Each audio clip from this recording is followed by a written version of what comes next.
Kannur vision charge ഷീറ്റിലേക്ക് പ്രിയ പ്രേക്ഷകർക്ക് സ്നേഹപൂർവ്വം സ്വാഗതം. ചാർജ് ഷീറ്റിലെ ഇന്നത്തെ എപ്പിസോഡിൽ നമ്മോടൊപ്പം ചേരുന്നത് റിട്ടയർഡ് SP സദാനന്ദനാണ്. കുറ്റാന്വേഷണത്തിലും അതുപോലെ ക്രമസമാധാന പാലനത്തിലും ഒരുപോലെ മികവ് തെളിയിച്ച ഒരു പോലീസ് ഉദ്യോഗസ്ഥൻ. SI മുതൽ SP വരെ 30 വർഷക്കാലത്തെ സർവീസ്, അതിൽ ഏതാണ്ട് 2 പതിറ്റാണ്ട് കാലം കണ്ണൂരിൽ. കേരളത്തെ ഞെട്ടിച്ച കൊലപാതകങ്ങൾ, കവർച്ച ഉൾപ്പെടെയുള്ള സംഭവങ്ങളിൽ അതിൻ്റെ പ്രതികളെ കണ്ടെത്തുന്നതിൽ PP സദാനന്ദൻ്റെ കയ്യൊപ്പ് പതിഞ്ഞിട്ടുണ്ട്. ഏതാണ്ട് 1000-ലേറെ മോഷ്ടാക്കളുടെ ജാതകം ഈ മനുഷ്യൻ്റെ കയ്യിലുണ്ട്. എങ്ങനെയാണെന്ന് വെച്ചാൽ ആ മോഷ്ടാക്കൾ എന്ത്, എങ്ങനെ, എപ്പോൾ, അവരുടെ മനഃശാസ്ത്രം, അവരുടെ പ്രവർത്തന രീതികൾ, അവരുടെ സ്വഭാവങ്ങൾ, അവരെപ്പോൾ എന്ത് ചെയ്യും എന്ന് ഇദ്ദേഹത്തിനൊരു ബോധ്യമുണ്ട്. അത് സംബന്ധിച്ചൊരു CD വരെ അദ്ദേഹത്തിൻ്റെ കയ്യിലുണ്ട്. അദ്ദേഹത്തിൻ്റെ കുറ്റാന്വേഷണ ചരിത്രത്തിലൂടെയുള്ളൊരു പുസ്തകം ഇറങ്ങിക്കഴിഞ്ഞു. മാതൃഭൂമി ബുക്സ് പുറത്തിറക്കിയിരിക്കുന്ന സത്യത്തിൻ്റെ സാക്ഷി. നമുക്കറിയാം ജിഷാവധം, അതുപോലെ തന്നെ AKG സെൻറ്റർ അക്രമം, പിന്നെ സന്ദീപാനന്ദ ഗിരിയുടെ മഠം അക്രമം, പിന്നെ പെരിയ കവർച്ച, പൊന്നം ബാങ്ക് കവർച്ച ഉൾപ്പെടെ കേരളത്തിലെ ഞെട്ടിച്ച അക്രമ സംഭവങ്ങളും കൊലപാതകങ്ങളും അതുപോലെ തന്നെ കവർച്ചകളും ഉൾപ്പെടെയുള്ള അന്വേഷണങ്ങളിൽ എന്നും മികവ് തെളിയിച്ച ഒരു പോലീസ് ഉദ്യോഗസ്ഥനാണ് ഇന്ന് നമ്മോടൊപ്പം ചേരുന്നത്, PP സദാനന്ദൻ. ആദ്യം അദ്ദേഹത്തെ പുസ്തകത്തെക്കുറിച്ച് നമുക്കൊന്ന് ചോദിക്കണം. അത് കഴിഞ്ഞ് മോഷ്ടാക്കളുടെ മനഃശാസ്ത്രം അറിയാനുള്ള ഒരു ശ്രമമാണ് ഈ എപ്പിസോഡിൽ നമ്മൾ നടത്തുന്നത്. അത് കഴിഞ്ഞ് വരും എപ്പിസോഡുകളിൽ അദ്ദേഹം കവർച്ചയുടെയും കൊലപാതകങ്ങളുടെയൊക്കെ പുതിയ കഥകളുമായി നമ്മോടൊപ്പം ചേരും. ആദ്യം പ്രേക്ഷകരെയും ഒപ്പം PP സദാനന്ദനെയും ചാർജ് ഷീറ്റിലേക്ക് സ്നേഹപൂർവ്വം സ്വാഗതം ചെയ്യും. നിങ്ങൾ 30 വർഷത്തെ സർവീസ് കഴിഞ്ഞ് ഇറങ്ങി, SI മുതൽ SP വരെ. അതിനിടയ്ക്ക് കണ്ണൂർ, കാസർഗോഡ് ജില്ലകളൊക്കെ അക്രമികളെ നേരിട്ട് വെടിവെച്ച ചരിത്രമൊക്കെ നമുക്കറിയാം. അരയിൽ തോക്കുമായി വന്ന ക്രിമിനലിനെ സ്റ്റേഷനിൽ നിന്ന് പിടിച്ച SI ആയിരിക്കുമ്പോൾ തന്നെ താങ്കൾ അങ്ങനെയുള്ള ഒത്തിരി പ്രവർത്തികളിലൊക്കെ ഏർപ്പെട്ടിട്ടുണ്ട്. ഇപ്പോൾ സർവീസ് കഴിഞ്ഞു, ഒരു പുസ്തകത്തിൻ്റെ രചനയിൽ അത് പുറത്തിറങ്ങിക്കഴിഞ്ഞു. എന്താണ് ഈ സത്യത്തിൻ്റെ സാക്ഷി? ആ പുസ്തകത്തെക്കുറിച്ച് ആദ്യം ഒന്ന് പറയാം നമുക്ക്. സത്യത്തിൻ്റെ സാക്ഷി എന്ന ടൈറ്റിൽ കൊണ്ട് ഉദ്ദേശിക്കുന്നത് കുറ്റാന്വേഷണത്തിൽ നമ്മളുടെ ഒരു കണ്ടുപിടുത്തമല്ല, കണ്ടെത്തലാണ്. നമ്മൾ സത്യം സൃഷ്ടിക്കുന്ന ആളല്ല. പല ആളുകൾക്കും ഈ അന്വേഷണത്തിൻ്റെ ആ ഫാക്റ്റ്, സത്യം അറിയാം. അത് പല ആളുകൾ കൈമാറി പല രേഖകളിലൂടെ നമ്മളിലെത്തുന്ന നമ്മളതിൻ്റെ സാക്ഷി മാത്രമാണ്. പിന്നെ സത്യം എന്നാണല്ലോ പോലീസിൻ്റെ ആപ്തവാക്യം, സത്യമേവ ചെയ്ത്. അപ്പോൾ ഒരല്പം ഫിലോസഫിക്കലായിട്ടുള്ള ഒരു ടൈറ്റിൽ കൊടുത്തത് മാത്രമേ ഉള്ളൂ. സത്യത്തിൻ്റെ സാക്ഷി, നമ്മളൊരു സാക്ഷി മാത്രമാണ്. നല്ലൊരു പ്രഭാഷകനാണ്, നല്ലൊരു നിരീക്ഷകനാണ്, നല്ലൊരു എഴുത്ത്. ഇത് എത്രാമത്തെ പുസ്തകമാണ് താങ്കളുടെ? പുസ്തകം 2 പുസ്തകമേ ഉള്ളൂ. മുഖ്യമന്ത്രിയായിരുന്ന പിണറായി വിജയൻ താങ്കളുടെ ഒരു പുസ്തകത്തിൻ്റെ അത് കോർപ്പറേറ്റ് ഡിസപ്ഷൻസ് എന്നുള്ള ഇംഗ്ലീഷിൽ, അതൊരു അക്കാഡമിക് വർക്കാണ്. അത് ഈ മൾട്ടിനാഷണൽ കോർപ്പറേഷൻസിൻ്റെ സാമ്പത്തിക കുറ്റകൃത്യങ്ങളെ കുറിച്ചുള്ള ഒരു പഠനമാണത്. അത് ആ പുസ്തകം ആരാണ് പുറത്തിറക്കിയത്? ഇത് ഡൽഹിയിലുള്ള കൺസെപ്റ്റ് പബ്ലിഷിംഗ് കമ്പനി പ്രസിദ്ധീകരിച്ചതാണ്. അതെങ്ങനെ Delhi publication? Kerala English book, standard books പലരും ഡൽഹി ബേസ്ഡ് ആണ്. അത് ഏതൊക്കെ മേഖലകളിൽ ആളുകൾക്ക് ഉപകാരപ്രദമാകുന്ന ഒരു പുസ്തകമാണ്? ബേസിക്കലി സാമ്പത്തിക കുറ്റങ്ങൾ അന്വേഷിക്കുന്ന അന്വേഷണ ഏജൻസികളാണ് അത് പ്രധാനമായിട്ടും വാങ്ങിപ്പോയിട്ടുള്ളത്. പിന്നെ വിദേശ സർവകലാശാലകളിലൊക്കെ അത് സെലക്ടഡ് റീഡിംഗ് ആയിട്ടൊക്കെ ആയിട്ട് പല സ്ഥലത്തും വന്നിട്ടുണ്ട്. സെലക്ടഡ് റീഡിംഗ് ഒക്കെ ആയിട്ട് വന്നിട്ടുണ്ട്. പിന്നെ അന്വേഷണ ഉദ്യോഗസ്ഥർ നല്ല രീതിയിൽ ആശ്രയിക്കുന്ന ഒരു ബുക്കാണ്. ആ പുസ്തകത്തിൽ എത്ര അധ്യായങ്ങളാണുള്ളത് ശരിക്കും? അധ്യായത്തിൻ്റെ എണ്ണം ഓർമ്മയില്ല. ഏതൊക്കെ സംഭവങ്ങൾ അതിനകത്ത് കടന്നു? അത് പ്രധാനമായിട്ടും ഈ സാമ്പത്തിക കുറ്റങ്ങൾ, സൈബർ കുറ്റകൃത്യങ്ങളാണ്. സൈബർ ഉണ്ട്, പക്ഷേ പ്രധാനമായിട്ടും സാമ്പത്തിക കുറ്റകൃത്യങ്ങളാണ് ഫോക്കസ് ചെയ്തിരിക്കുന്നത്. പോൺസി scheme, pyramid scheme, multi level marketing എന്നൊക്കെ പറഞ്ഞിട്ടുള്ള ഈ പ്രൊസീഡ്സ് ഓഫ് ക്രൈം, കുറ്റകൃത്യത്തിൽ ഉൾപ്പെട്ട തുക, അതിൻ്റെ അടിസ്ഥാനത്തിൽ ക്രൈമുകളെ റാങ്ക് ചെയ്യുകയാണെങ്കിൽ ഏറ്റവും വലിയ കുറ്റം ഈ ഞാനിപ്പോൾ പറഞ്ഞ ടൈപ്പിലുള്ള കുറ്റങ്ങളാണ്. 10,000 കോടിക്ക് മുകളിലൊക്കെ എമൗണ്ട് ഇൻവോൾവ് ആയിട്ടുള്ള ക്രൈംസ്. അപ്പോൾ അങ്ങനെ വരുമ്പോൾ അതിൻ്റെ ഇൻവെസ്റ്റിഗേഷൻ വളരെ അതിസങ്കീർണമാണ്. വിവിധ ഡിസിപ്ലിനിൽ നല്ല എക്സ്പെർട്ടൈസ് ഉള്ളവർക്ക് മാത്രമേ അത് അന്വേഷിക്കാൻ പറ്റുള്ളൂ. അപ്പോൾ അങ്ങനെയുള്ള ചില കേസുകൾ അന്വേഷിക്കേണ്ടി വന്നപ്പോൾ അവിടെ ഒരു ബ്ലാങ്ക് ഏരിയ കാണുന്നു. ഒരു അക്കാഡമിക് റെഫറൻസ് എന്ന് പറഞ്ഞിട്ട് നമുക്ക് ആശ്രയിക്കാവുന്ന ഒരു പുസ്തകം ഇല്ല എന്ന് തോന്നൽ, അത് എൻ്റെ അനുഭവത്തിൻ്റെ അടിസ്ഥാനത്തിൽ എഴുതിയതാണ്. അതിനകത്ത് ഏറ്റവും ക്രീമായിട്ടുള്ള ഒരു കഥ ഏതായിരിക്കും ആ പുസ്തകത്തിൽ? എന്നാലേ നമുക്ക് രണ്ടാമത്തേക്ക് വരാൻ പറ്റും. താങ്കളെ അറിയുമ്പോൾ അങ്ങനെ അത് ബേസിക്കലി കഥയല്ല, അത് അതിസങ്കീർണമായിട്ടുള്ള കഥ എന്ന് ഞാൻ ഉദ്ദേശിച്ചത് എല്ലാ കഥകൾക്കും മുന്നിലും പിന്നിലും ഒക്കെ ഒരു സത്യമുണ്ടാവും. സത്യത്തിൽ നിന്നാണ് കഥ രൂപപ്പെടുന്നത്. ഇപ്പൊ താങ്കള് സത്യത്തിന്റെ സാക്ഷി എന്ന് പറയുന്നത് അതൊരു പുസ്തകമാകുമ്പോൾ അതിന് ഒരു വായനയ്ക്ക് ഒരു സുഖം വരണമെങ്കിൽ അതൊരു കഥ രൂപത്തിൽ നമ്മൾ അവതരിപ്പിക്കുക അല്ലേ? അപ്പൊ അത് ആ ലെവലിലാണ് ഞാൻ പറയുന്നത്. സത്യത്തിന്റെ സാക്ഷി പ്രധാനമായിട്ടും കഥ തന്നെയാണ്, കഥാരൂപത്തിൽ തന്നെയാണ്, അത് പിന്നെ കഥകൾ തന്നെയാണ്. പക്ഷെ ആദ്യത്തെ അന്വേഷണ കഥകൾ, ആദ്യത്തേത് ഒരു അക്കാഡമിക് വർക്കാണ്. അതില് അക്കൗണ്ട്സ് ഉണ്ട്, ലോ ഉണ്ട്, ഒരുപാട് പല വിധത്തിലുള്ള ലോജിക്കുകളുണ്ട്. ഈ അന്വേഷണം എങ്ങനെ മുന്നോട്ട് കൊണ്ടുപോകാം, എന്തെല്ലാം എവിഡൻസ് കിട്ടും അന്വേഷണത്തിൻ്റെ, പിന്നെ ഇതെങ്ങനെയാണ് ക്രൈം ആകുന്നതെന്ന് പോലും പലർക്കും അറിഞ്ഞുകൂടാ. ഈ പല സ്കീമുകളും വളരെ ഒരു ഷുഗർ കോട്ടഡ് പിൽസ് പോലെ വരുന്ന ഒരു സാധനങ്ങളാണ് പല സാമ്പത്തിക പിന്നെ പദ്ധതികളും, ഈ തട്ടിപ്പ് പദ്ധതികൾ. അപ്പോൾ അതിൽ ക്രൈം എന്താണ്, എന്തുകൊണ്ടാണ് ഇത് ക്രൈം ആകുന്നത്, അതിൻ്റെ പുറകിലുള്ള സാമ്പത്തിക ശാസ്ത്രം എന്താണ്, അത് പഠിക്കാനുള്ള ഒരു ഉദ്യമമായിരുന്നു. നിങ്ങളെ ഇപ്പോൾ കിട്ടിയപ്പോൾ ഇത് കേൾക്കുന്ന പ്രേക്ഷകരുടെ മനസ്സിൽ ഇന്ന് ജനങ്ങൾ ഏറ്റവും കൂടുതൽ ഓൺലൈൻ തട്ടിപ്പുകൾക്ക് വിധേയരാകുന്ന കാലം, അവർക്ക് കൊടുക്കാൻ പറ്റിയ എന്തെങ്കിലും ഒരു 1-2 ടിപ്സ് പ്രാഥമികമായിട്ട് നിങ്ങൾ കാണുമ്പോൾ ഇത് അപകടമാണെന്ന് പറയാൻ പറ്റിയ ടിപ്സ് പറഞ്ഞു കൊടുക്കാം? ഓൺലൈൻ അതൊരു മറ്റൊരു സബ്ജക്റ്റാണ്. ഓൺലൈൻ തട്ടിപ്പുകൾ ഓരോ പല വിധത്തിലുള്ള തട്ടിപ്പുകളുണ്ട്. അത് ഓരോന്നായിട്ട് എടുക്കുമ്പോൾ മാത്രമേ അതിൻ്റെ അപ്പോൾ അതിനകത്തേക്ക് കടക്കണ്ട. നമുക്ക് സത്യത്തിന്റെ സാക്ഷിയിലേക്ക് പോകാം.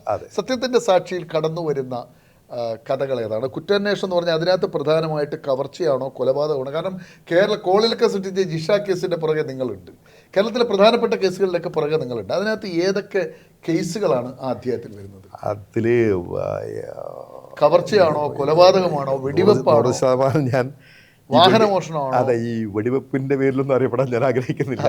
നിങ്ങൾ കാസർഗോഡ് ജില്ലയിൽ പോയിട്ട് അവിടുത്തെ മംഗലാപുരം അധോലോകങ്ങളെ വരെ വെടിവെച്ച് ഓടിച്ചിട്ടുണ്ടെന്ന് നമ്മൾ കേട്ടിട്ടുണ്ട്, അറിഞ്ഞിട്ടുണ്ട്, വാർത്ത കൊടുത്തിട്ടുണ്ട്. കണ്ണൂർ, കാസർഗോഡ് പോലുള്ള ജില്ലയിൽ ലോ ആൻഡ് ഓർഡർ ഡ്യൂട്ടിയിൽ കുറേ കാലം വർക്ക് ചെയ്യുമ്പോൾ അങ്ങനത്തെ അനുഭവങ്ങൾ പോലീസ് ഉദ്യോഗസ്ഥന്മാർക്ക് സ്വാഭാവികമായിട്ടും ഉണ്ടാവും. പക്ഷെ അതങ്ങനെ അതിലൂടെ അങ്ങനെ അറിയപ്പെടാനോ ഇഷ്ടപ്പെടില്ല. എന്നാൽ ഈ പുസ്തകത്തിലെ കഥകൾ എന്തൊക്കെയാണ്? എന്തിനെയൊക്കെ ബേസ് ചെയ്തിട്ടുണ്ട്? കവർച്ചയാണോ കൊലപാതകമാണോ? കവർച്ചകളെ സംബന്ധിച്ച് എങ്ങനെ കുറ്റകൃത്യങ്ങൾ കണ്ടെത്തി എന്നുള്ള കുറ്റവാളികളുടെ ഒരു കയ്യൊപ്പ് പതിഞ്ഞ ഈ മോഡസ് ഓപ്പറാൻഡി എന്ന് പറയുന്ന ഒരു കൺസെപ്റ്റ്, കവർച്ചക്കാരന്റെ മനഃശാസ്ത്രം എന്ന് വേണമെങ്കിൽ പറയാം. അങ്ങനെ പറയാൻ പറ്റുമോ? മോഡസ് ഓപ്പറാൻഡിക്ക് നമ്മൾ അതെങ്ങനെയാണ് അതിന്റെ സ്വഭാവം പറയുന്നത്? മോഡസ് ഓപ്പറാൻഡി എന്ന് പറഞ്ഞു കഴിഞ്ഞാൽ ഒരു കുറ്റവാളികളുടെ പ്രവർത്തന രീതിയാണ്, മോഡ് ഓഫ് ഓപ്പറേഷൻ. അതിനാണ് modus operandi. Mode of operation. അതായത് ആ കുറ്റവാളിയുടെ കയ്യൊപ്പ് പതിഞ്ഞ, ആത്മമുദ്ര പതിഞ്ഞ ഒരു ട്രേസസ് നമുക്ക് സീൻ ഓഫ് ക്രൈമിൽ പോയി കഴിഞ്ഞാൽ മനസ്സിലാക്കാൻ വേണ്ടി പറ്റും. അത് ഒരുപക്ഷെ കുറ്റകൃത്യത്തിലുള്ള ഇരകളെ സെലക്ട് ചെയ്യുന്നതിലാകാം, കുറ്റകൃത്യത്തിലുള്ള ആയുധങ്ങൾ സെലക്ട് ചെയ്യുന്നതിലാകാം, കുറ്റകൃത്യം നടത്തുന്നതിനിടയിൽ ഉള്ള ചില പദപ്രയോഗങ്ങളിലാകാം, സംസാരങ്ങളിലാകാം. അത് ഓരോ കുറ്റവാളിക്കും സവിശേഷമായ ചില പ്രവർത്തന രീതികളുണ്ട്. അത് എത്ര തന്നെ ഒഴിവാക്കാൻ വേണ്ടി ശ്രമിച്ചു കഴിഞ്ഞാൽ അത് റിഫ്ലക്റ്റ് ചെയ്യും, ഒരു സൈക്കോളജിക്കൽ ആസ്പെക്റ്റാണ്. ഇപ്പോൾ കുറ്റാന്വേഷണം പ്രധാനമായിട്ടും ഈ മോഡസ് ഓപ്പറാൻഡി പഠനത്തിൻ്റെ അടിസ്ഥാനത്തിലൊക്കെയാണ് പലപ്പോഴും നടക്കുക. അത് കളവ് കേസിൽ മാത്രമല്ല, എല്ലാ പ്രൊഫഷണൽ ക്രൈംസിലും ഒരു മോഡസ് ഓപ്പറാൻഡി റിഫ്ലക്റ്റ് ചെയ്യും. അപ്പോൾ അതിൻ്റെ പല കേസുകളും അതിൻ്റെ അടിസ്ഥാനത്തിലാണ് നമ്മൾ മോഡസ് ഓപ്പറാൻഡി പഠനം അന്വേഷണ ഉദ്യോഗസ്ഥരെ സംബന്ധിച്ചിടത്തോളം വളരെ പ്രധാനപ്പെട്ട ഒരു കാര്യമാണ്. അപ്പോൾ മനസ്സിലാക്കി കഴിഞ്ഞ് കഴിഞ്ഞാൽ, അപ്പോൾ സത്യത്തിന്റെ സാക്ഷി എന്ന് പറഞ്ഞ ഒരു മോഡസ് ഓപ്പറാൻഡി ചരിത്രമാണ്, കഥകളാണ്. മോഡസ് ഓപ്പറാൻഡി കഥകളാണ്. വിവിധ അതിൽ കുറ്റാന്വേഷണത്തിൻ്റെ കഥകൾ പറയാൻ പറ്റുന്ന തരത്തിലുള്ള കഥകൾ കുറച്ച് ഉൾപ്പെടുത്തിയിട്ടുണ്ട്. എന്നാൽ കഥകൾ മാത്രമല്ല, ബേസിക്കലി ഒരു ഇൻവെസ്റ്റിഗേഷൻ്റെ, ഒരു സൈക്കോളജിക്കൽ അപ്രോച്ചിലുള്ള ഇൻവെസ്റ്റിഗേഷൻ്റെ പ്രസക്തിയെക്കുറിച്ചാണ് പുസ്തകം പറയുന്നത്. അതങ്ങനെ ആ ഒരു സൈക്കോളജിക്കൽ അപ്രോച്ചിലൂടെ മാത്രം വിജയിച്ച ഒട്ടനവധി സംഭവങ്ങളുണ്ട്. ഈ താങ്കളുടെ ഈ ഇത്തരം മോഡസ് ഓപ്പറാൻഡി പുറമെ ഏറ്റവും ക്രൂവലായിട്ടുള്ള ഒരു മോഷ്ടാവിൻ്റെ, ചില ആളുകളുണ്ടല്ലോ തലക്കടിച്ച് കൊന്നിട്ടൊക്കെ ആഭരണമൊക്കെ കവർന്നു പോകുന്ന കഥാപാത്രങ്ങളുണ്ടല്ലോ, അങ്ങനെയൊക്കെ നടന്നിട്ടുണ്ടല്ലോ. കണ്ണൂരിലൊരു മാധ്യമ പ്രവർത്തകയെ, പിന്നെ പൊന്നിൻ ബാങ്ക് കവർച്ച, പെരിയ ബാങ്ക് കവർച്ച, ചില കവർച്ചകൾ വീട്ടിലുള്ള മുഴുവൻ ആളുകളെ തട്ടിക്കളയുക, അല്ലെങ്കിൽ തലക്കടിച്ചു കൊല്ലുക, അല്ലെങ്കിൽ കെട്ടിയിട്ട് വായിൽ തുണി തിരികെ കയറ്റുക, ഇങ്ങനെയൊക്കെ പല രീതിയിലുള്ള പ്രവൃത്തികളും കണ്ടിട്ടുണ്ട്. താങ്കൾക്ക് സ്ട്രൈക്ക് ചെയ്ത ഒരു മോഡസ് ഓപ്പറണ്ടിയിലേക്ക് നമുക്ക് ആദ്യം ഒന്ന് കടന്നു? ഇതെല്ലാം പിന്നെ ഓരോ മോഡസാണ്. കണ്ണൂർ മാധ്യമപ്രവർത്തകൻ മാതൃഭൂമി സബ് എഡിറ്ററുടെ വീട്ടിൽ നടന്ന കവർച്ച, അത് ഡിറ്റക്റ്റ് ചെയ്യാൻ വളരെ ബുദ്ധിമുട്ടുള്ള തരത്തിലുള്ളത്. കാരണം അൾട്ടിമേറ്റ്ലി നമ്മൾ പ്രതിയെ പിടിച്ചപ്പോൾ ബംഗ്ലാദേശികളായിരുന്നു. ബംഗ്ലാദേശിൽ നിന്നും വന്നിട്ട് ഇവിടെ എത്തിയിട്ട് ഓപ്പറേഷൻ നടത്തിയിട്ട് പെട്ടെന്ന് തന്നെ സ്ഥലം വിട്ട ഒരു സംഘത്തെ കണ്ടെത്താനുള്ള സാധാരണക്ക് അസാധ്യമാണ്.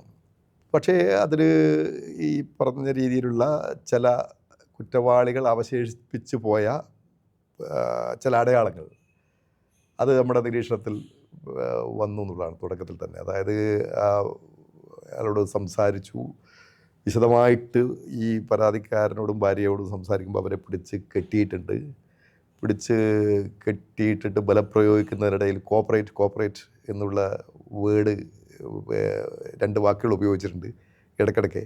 സഹകരിക്കണമില്ലെങ്കിൽ തട്ടിക്കളയെന്നുള്ള രീതിയിൽ. പിന്നെ ഇതിൻ്റെ സംഭവസ്ഥലം റെയിൽവേ ട്രാക്കിൻ്റെ സമീപത്താണ്. പിന്നെ ആ റെയിൽവേ ട്രാക്കിൻ്റെ സമീപത്താണ് എന്നുള്ളത് വളരെ പ്രസക്തമായിട്ടൊരു കാര്യമാണ്. പിന്നെ വളരെ ക്രൂഡ് ഓപ്പറേഷൻ. വീടിൻ്റെ ജനൽ കുറച്ച് പേര് നല്ല മല്ലന്മാരായിട്ടുള്ള നല്ല ശക്തിയുള്ള കുറച്ച് പേര് ഒന്നിച്ച് പിടിച്ചിട്ട് പുറകോട്ട് വലിച്ച് കഴിഞ്ഞാൽ അങ്ങോട്ട് പറഞ്ഞു പോരും. ആ രീതിയിലുള്ള ഒരു ഓപ്പറേഷൻ ശൈലി. ജനൽ പറിച്ചെടുത്തു. അപ്പോൾ അങ്ങനെ വരുമ്പോൾ ഇങ്ങനത്തെ 2-3-4 കാര്യങ്ങൾ കാണുമ്പോൾ ഈ രീതിയിൽ റിവോൾവർ കയ്യിലുണ്ടായിരുന്നു എന്നൊരു സംശയം ഉണ്ടായിരുന്നു. ഒരു മിന്നായം പോലെ ഒരു തോക്ക് കണ്ടതായിട്ടൊക്കെ ഉള്ളൊരു സംശയം ഇതിനകത്ത് വന്നു. അത് കണ്ടപ്പോൾ ഈ മോഡസ് ഓപ്പറാണ്ടിയിലുള്ള ക്രൈം എവിടെയോ നടന്നിട്ടുണ്ട്. എൻ്റെ മനസ്സിൽ സ്ട്രൈക്ക് ചെയ്തത്, വിദൂര ദേശത്ത് നിന്ന് വന്നിട്ട് ഒരു ഓപ്പറേഷൻ നടത്തിയിട്ട് ആ ജിയോഗ്രാഫി അറിയാത്ത ആളുകൾക്ക് സ്ഥലം തെറ്റിപ്പോവാതിരിക്കുന്നതിന് വേണ്ടിയിട്ട് റെയിൽവേ ട്രാക്കിലൂടെ നടന്ന് തൊട്ടടുത്ത റെയിൽവേ സ്റ്റേഷനിൽ എത്തിയിട്ട് ട്രെയിൻ കയറി പോകുന്ന ഒരു ടീമുണ്ട്. അവർ റെയിൽവേ ട്രാക്കിൻ്റെ സമീപത്ത് മാത്രമേ ഓപ്പറേറ്റ് ചെയ്യുള്ളൂ. റെയിൽവേ ട്രാക്കിൻ്റെ ഇരുവശങ്ങളിലുള്ള സ്ഥലത്ത് മാത്രമേ ഓപ്പറേറ്റ് ചെയ്യുള്ളൂ. അങ്ങനെ ഓപ്പറേറ്റ് ചെയ്തതൊക്കെ വലിയ ഓപ്പറേഷനാണ്. പല സ്ഥലത്തും അത് മർഡറായിട്ട് മാറിയിട്ടുണ്ട്. ഷിമോഗയിൽ, ഡൽഹിയിൽ, പിന്നെ ബംഗാളിൽ പല സ്ഥലത്തൊക്കെ ആയിട്ട്. അപ്പോൾ അത് റിമോട്ടായിട്ട് എവിടെയോ ഞാനൊരു നോട്ട് എഴുതി വെച്ച ഒരു ഓർമ്മയുണ്ട്. അത് ഒരു ഷിക്കാരി ഗാങ് എന്ന് പറഞ്ഞിട്ട് ബംഗ്ലാദേശി സംഘമാണെന്നുള്ളത്. അത് ഈ ഓർമ്മ എനിക്ക് വന്നു. ഞാൻ ആ നോട്ടിലേക്ക് ലാപ്ടോപ്പ് വെച്ചിട്ട് നോക്കി. അപ്പോൾ പഴയ സ്റ്റോറി, ഈ മോഡസ് ഓപ്പറാണ്ടി സവിശേഷമായിട്ടുള്ള പുതിയ മോഡസ് ഓപ്പറാണ്ടി വരുമ്പോൾ അത് നമ്മളിങ്ങനെ അപ്ഡേറ്റ് ചെയ്തുകൊണ്ടിരിക്കണം. ആദ്യം SI ഒക്കെ ആയിട്ട് ഒരു സ്ഥലത്ത് പറയുമ്പോൾ ആ പോലീസ് സ്റ്റേഷൻ അതിർത്തിയിലുള്ള ക്രിമിനൽസിൻ്റെ മോഡസ് ഓപ്പറാണ്ടി പഠിക്കുക. പിന്നെ ക്രമേണ അതിലൊരു അക്കാഡമിക് ഇൻട്രസ്റ്റ് വന്നു കഴിഞ്ഞാൽ ഈ മോഡസ് ഓപ്പറാണ്ടി പറഞ്ഞ സംസ്ഥാന അടിസ്ഥാനത്തിലും രാജ്യ അടിസ്ഥാനത്തിലും പിന്നെ ഇൻ്റർനാഷണൽ ലെവലിലേക്കൊക്കെ വ്യാപിപ്പിക്കുക. അന്താരാഷ്ട്ര തലത്തിലുള്ള പല കുറ്റകൃത്യങ്ങൾക്കും വളരെ എസ്റ്റാബ്ലിഷ്ഡ് മോഡസ് ഓപ്പറാണ്ടി, പ്രത്യേകിച്ച് ഈ സൈബർ ക്രൈമിലൊക്കെ അത് മോഡസ് ഓപ്പറാണ്ടിൻ്റെ അടിസ്ഥാനത്തിൽ ട്രാക്ക് ചെയ്യാൻ വേണ്ടി പറ്റുന്ന ഒരു വിഷയമാണ്. തീവ്രവാദ സബ്ജക്റ്റിലും ബോംബ് സ്ഫോടനത്തിൽ എല്ലാത്തിലും ഉണ്ടത്. അപ്പോൾ നമ്മൾ പറഞ്ഞു വന്നത് ബംഗ്ലാദേശ് ടീമിൽ നിങ്ങൾ പറഞ്ഞ ഒരു കാര്യത്തിൽ ഒന്നുകൂടി നമുക്കൊന്ന് കടന്നു പോകുമ്പോൾ ഈ സബ് എഡിറ്ററുടെ കുടുംബത്തെ എങ്ങനെയാണ് അവർ ചെയ്തത്? കൈ കാലം കെട്ടിയിട്ട് ഈ ജനൽ തുറന്ന് നിങ്ങൾ ആ സീനിൽ ഫസ്റ്റ് എത്തുമ്പോൾ നിങ്ങൾ കാണുന്ന ഒരു രംഗം. അതെ, ഞാനൊരു കോൺഫറൻസ് കഴിഞ്ഞിട്ട് തിരുവനന്തപുരത്ത് നിന്ന് കണ്ണൂരേക്ക് വരുന്ന വഴി ട്രെയിനിലിരിക്കുമ്പോഴാണ് ഈ സബ് എഡിറ്റർ എന്നെ വിളിക്കുന്നത്. ഇങ്ങനൊരു സംഭവം എന്ന് പറഞ്ഞാൽ മാരകമായി ആക്രമിക്കപ്പെട്ടിരിക്കുന്നു. എത്ര മണിക്കാണ്? രാവിലെ ഏർലി മോർണിംഗിലാണ് എനിക്ക് വിവരം കിട്ടുന്നത്. ഞാൻ നേരെ ട്രെയിൻ ഇറങ്ങിയിട്ട് നേരെ ഇദ്ദേഹമുള്ള ഹോസ്പിറ്റലിലേക്ക് പോയി. പിന്നെ സംഭവ സ്ഥലം സന്ദർശിച്ചു. അപ്പോൾ അവർ പറയുന്നത് ജനലിനകത്തൂടെ എത്ര മണി സമയം? പുലർച്ചക്കാട് ഒരു 4 മണിക്ക് മുന്നേ ഉള്ള ജനലിലൂടെ അകത്ത് കയറി ഇവരെ പിടിച്ച് ജനല് പറിച്ചെടുത്തു. എത്ര അംഗം ഉണ്ടായിരുന്നു? എത്ര ഗ്യാങ് ഉണ്ടായിരുന്നു? 5 പേരാണെന്ന് തോന്നുന്നു. എനിക്ക് കൃത്യമായിട്ട് ഓർമ്മയില്ലെന്ന് പറയാൻ. അതെ, കാരണം ഒരു വീടിന്റെ ജനല്. അതെ, എന്നിട്ടാണ് ഉള്ളിൽ കയറുന്നത്. അതെ, ജനല് പറിക്കുന്ന ശബ്ദം ഇവർ കേട്ടിട്ടില്ലേ? അതെ, ശബ്ദം കേട്ടു. അപ്പോഴത്തേക്കും അവരെ കീഴടക്കി, പിന്നെ അവർ നല്ല ഉറക്കത്തിലാണ് കീഴടക്കി അവരെ പിടിച്ച് കെട്ടിയിട്ട് നന്നായിട്ട് മർദ്ദിച്ചു. എവിടത്തേക്കാണ് കെട്ടിയിട്ടത്? കട്ടിലാണോ അതെയോ മതിലാണോ അങ്ങനെ വല്ലതും പറയുന്നുണ്ടോ? കസേരയിൽ കെട്ടിയിട്ടുണ്ട്. കൃത്യമായിട്ട് ഓർക്കുന്നില്ല, പഴയ സംഭവമാണ്. ഞാനത് ആലോചിച്ചു ആക്സിഡന്റലി അങ്ങനെ ഒരു ചോദ്യം വന്നപ്പോൾ ഒരു ഉത്തരം പറഞ്ഞല്ലേ. അപ്പോൾ പിടിച്ച് കെട്ടിയിട്ടു. പിന്നെ ക്രൂരമായി മർദ്ദിച്ചു. വീട്ടിലുള്ള ആഭരണങ്ങളെല്ലാം കൊണ്ടുപോയി. അപ്പം ഞാനതിൻ്റെ ഡിറ്റക്ട് ചെയ്ത രീതിയാണ് അതിൻ്റെ. അതെ, അത് വളരെ അകലെ ഒന്ന് മറ്റൊരു രാജ്യത്ത് നിന്ന് വന്നിട്ടൊക്കെ ഓപ്പറേറ്റ് ചെയ്ത് പോയതിൽ. അപ്പോൾ ഇങ്ങനൊരു ഓർമ്മ എവിടെയോ ഈ മോഡസിൽ ഈ റെയിൽവേ ട്രാക്കിൻ്റെ ഇരുപുറങ്ങളിലും മാത്രം ഓപ്പറേറ്റ് ചെയ്യുന്നതായിട്ട് ശ്രദ്ധയിൽപ്പെട്ടു. ആ നോട്ട് വായിച്ചപ്പോൾ ബംഗ്ലാദേശിലുള്ള ഷിക്കാരി ഗാങ്ങിൻ്റെ ഒരു നോട്ട് പിന്നെ ശ്രദ്ധയിൽപ്പെട്ടു. അവർ നേരത്തെ ഓപ്പറേറ്റ് ചെയ്തത് പഠിച്ചപ്പോൾ ഷിമോഗയിൽ ഒരു ബാങ്ക് ഉദ്യോഗസ്ഥനെ കവർച്ചക്കടയിൽ കൊലപ്പെടുത്തിയ ഒരു കേസാണ് എൻ്റെ ശ്രദ്ധയിൽപ്പെടുന്നത്. അവിടുത്തെ ഷിമോഗയിലുള്ള ഉദ്യോഗസ്ഥരെ വിളിക്കുന്നു. ഷിമോഗയിലുള്ള ഉദ്യോഗസ്ഥർ പറഞ്ഞ് ഇല്ല, നിങ്ങളുടെ കേരളത്തിൽ തന്നെ അവർ ഓപ്പറേറ്റ് ചെയ്തിട്ടുണ്ട്. കേരളത്തിൽ എറണാകുളത്ത് ഇവരുടെ ഒരു പ്രതികളായിട്ടുള്ള കേസുണ്ട്. അപ്പോൾ എറണാകുളത്ത് അന്വേഷണ ഉദ്യോഗസ്ഥരെ വിളിക്കുന്നു. എറണാകുളത്തുള്ള അന്വേഷണ ഉദ്യോഗസ്ഥനെ വിളിച്ച് അതിൻ്റെ FIRൻ്റെ കോപ്പിയും കാര്യങ്ങളൊക്കെ എത്രയാണ്. അപ്പോൾ അവർ പറയുന്നത് അതിലുൾപ്പെട്ട അവർ അറസ്റ്റ് ചെയ്ത പ്രതികൾ ആരും ജാമ്യത്തിൽ ഇറങ്ങിയിട്ടില്ല, എല്ലാവരും ജയിലിൽ തന്നെയാണ് ഉള്ളത്. അപ്പോൾ അവരെ കോൺടാക്റ്റുള്ള പുറത്തുള്ള ആൾക്കാരുണ്ട്, അതേ ഗ്യാങ്ങിൽപ്പെട്ട അറസ്റ്റ് ചെയ്യാൻ ബാക്കിയുള്ള ആളുകളുമുണ്ട്. അതിലാരെങ്കിലും ആകാം എന്നുള്ളൊരു സംശയം സ്വാഭാവികമായിട്ടും വന്നു. അങ്ങനെ ആ FIRൻ്റെ കോപ്പി നമ്മൾ വാങ്ങിയെടുത്തു. അപ്പോൾ ആ FIRൽ കിടക്കുന്നു കോപ്പറേറ്റ് അതേ ഡയലോഗ് സെയിം ഇവിടെ ഉപയോഗിച്ച അതേ വാചകം അവിടുത്തെ FIRൽ പറഞ്ഞിരിക്കുന്നു. ഈ ഇങ്ങനെ മർദ്ദിക്കുന്നതിനിടയിൽ കോപ്പറേറ്റ് എന്നുള്ള വാക്ക് ഉപയോഗിച്ചു, റിവോൾവർ ഉപയോഗിച്ചതായിട്ട് പറയുന്നു. അതാണ് ആ സവിശേഷമായിട്ടുള്ള ഒരു ഓപ്പറേഷൻ രീതിയാണ്. അപ്പോൾ അവരെല്ലാം ജയിലിലാണ്, പക്ഷേ ആ സംഘത്തിൽപ്പെട്ടവരാണ് എന്ന നിഗമനത്തിലെത്താവുന്നതാണ്. അങ്ങനെ വരുമ്പോൾ പിന്നെ കുറേ scientific analysis, tower dump analysis ഇവരാണെങ്കിൽ എന്താ പറയുക, അവിടുത്തെ അറസ്റ്റ് ചെയ്യപ്പെട്ട പ്രതികളുടെ കോൾ ലിസ്റ്റിലുള്ള ഒരു നിരവധി നമ്പറുകളുണ്ടല്ലോ. അപ്പോൾ ഇവിടെ അവരിൽ ആരെങ്കിലും ഇവിടെ എത്തിയിട്ടുണ്ടോ എന്ന് അതിൻ്റെ എക്സ്പെർട്ടായിട്ടുള്ള മനോജനെ പോലുള്ളവരൊക്കെ നമ്മൾ വിളിച്ചു വരുത്തി. അപ്പോൾ ഈ സംഭവം നടന്ന സ്ഥലത്തെ ടവർ ഡംപ് എടുക്കുമ്പോൾ 12 ലക്ഷം ഉണ്ടാവും, ടൗൺ ഏരിയ ആണ്.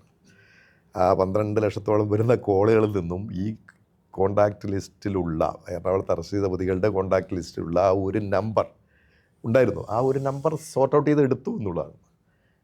സോർട്ട് ഔട്ട് ചെയ്തെടുത്തപ്പോൾ 12 ലക്ഷം നമ്പറിൽ നിന്ന്. അതെ. അത് സ്വാഭാവികമായിട്ടും ഈ നഗരപ്രദേശങ്ങളിലാകുമ്പോൾ ഒരു പ്രദേശത്ത് കവറേജ് ഉള്ള പിന്നെ ധാരാളം സെൽ ID കൾ ഉണ്ടാവും. അപ്പോൾ അതിലൂടെ ധാരാളം ഒരു ദിവസത്തെ കോളൊക്കെ എടുക്കുമ്പം അത്രയധികം ഉണ്ടാവും, സ്വാഭാവികമാണ്. അപ്പോൾ അതിൽ നിന്ന് പല ലോജിക്ക് വെച്ച് നമ്മൾ ഫിൽട്ടർ ചെയ്ത് എടുക്കുകയാണ്.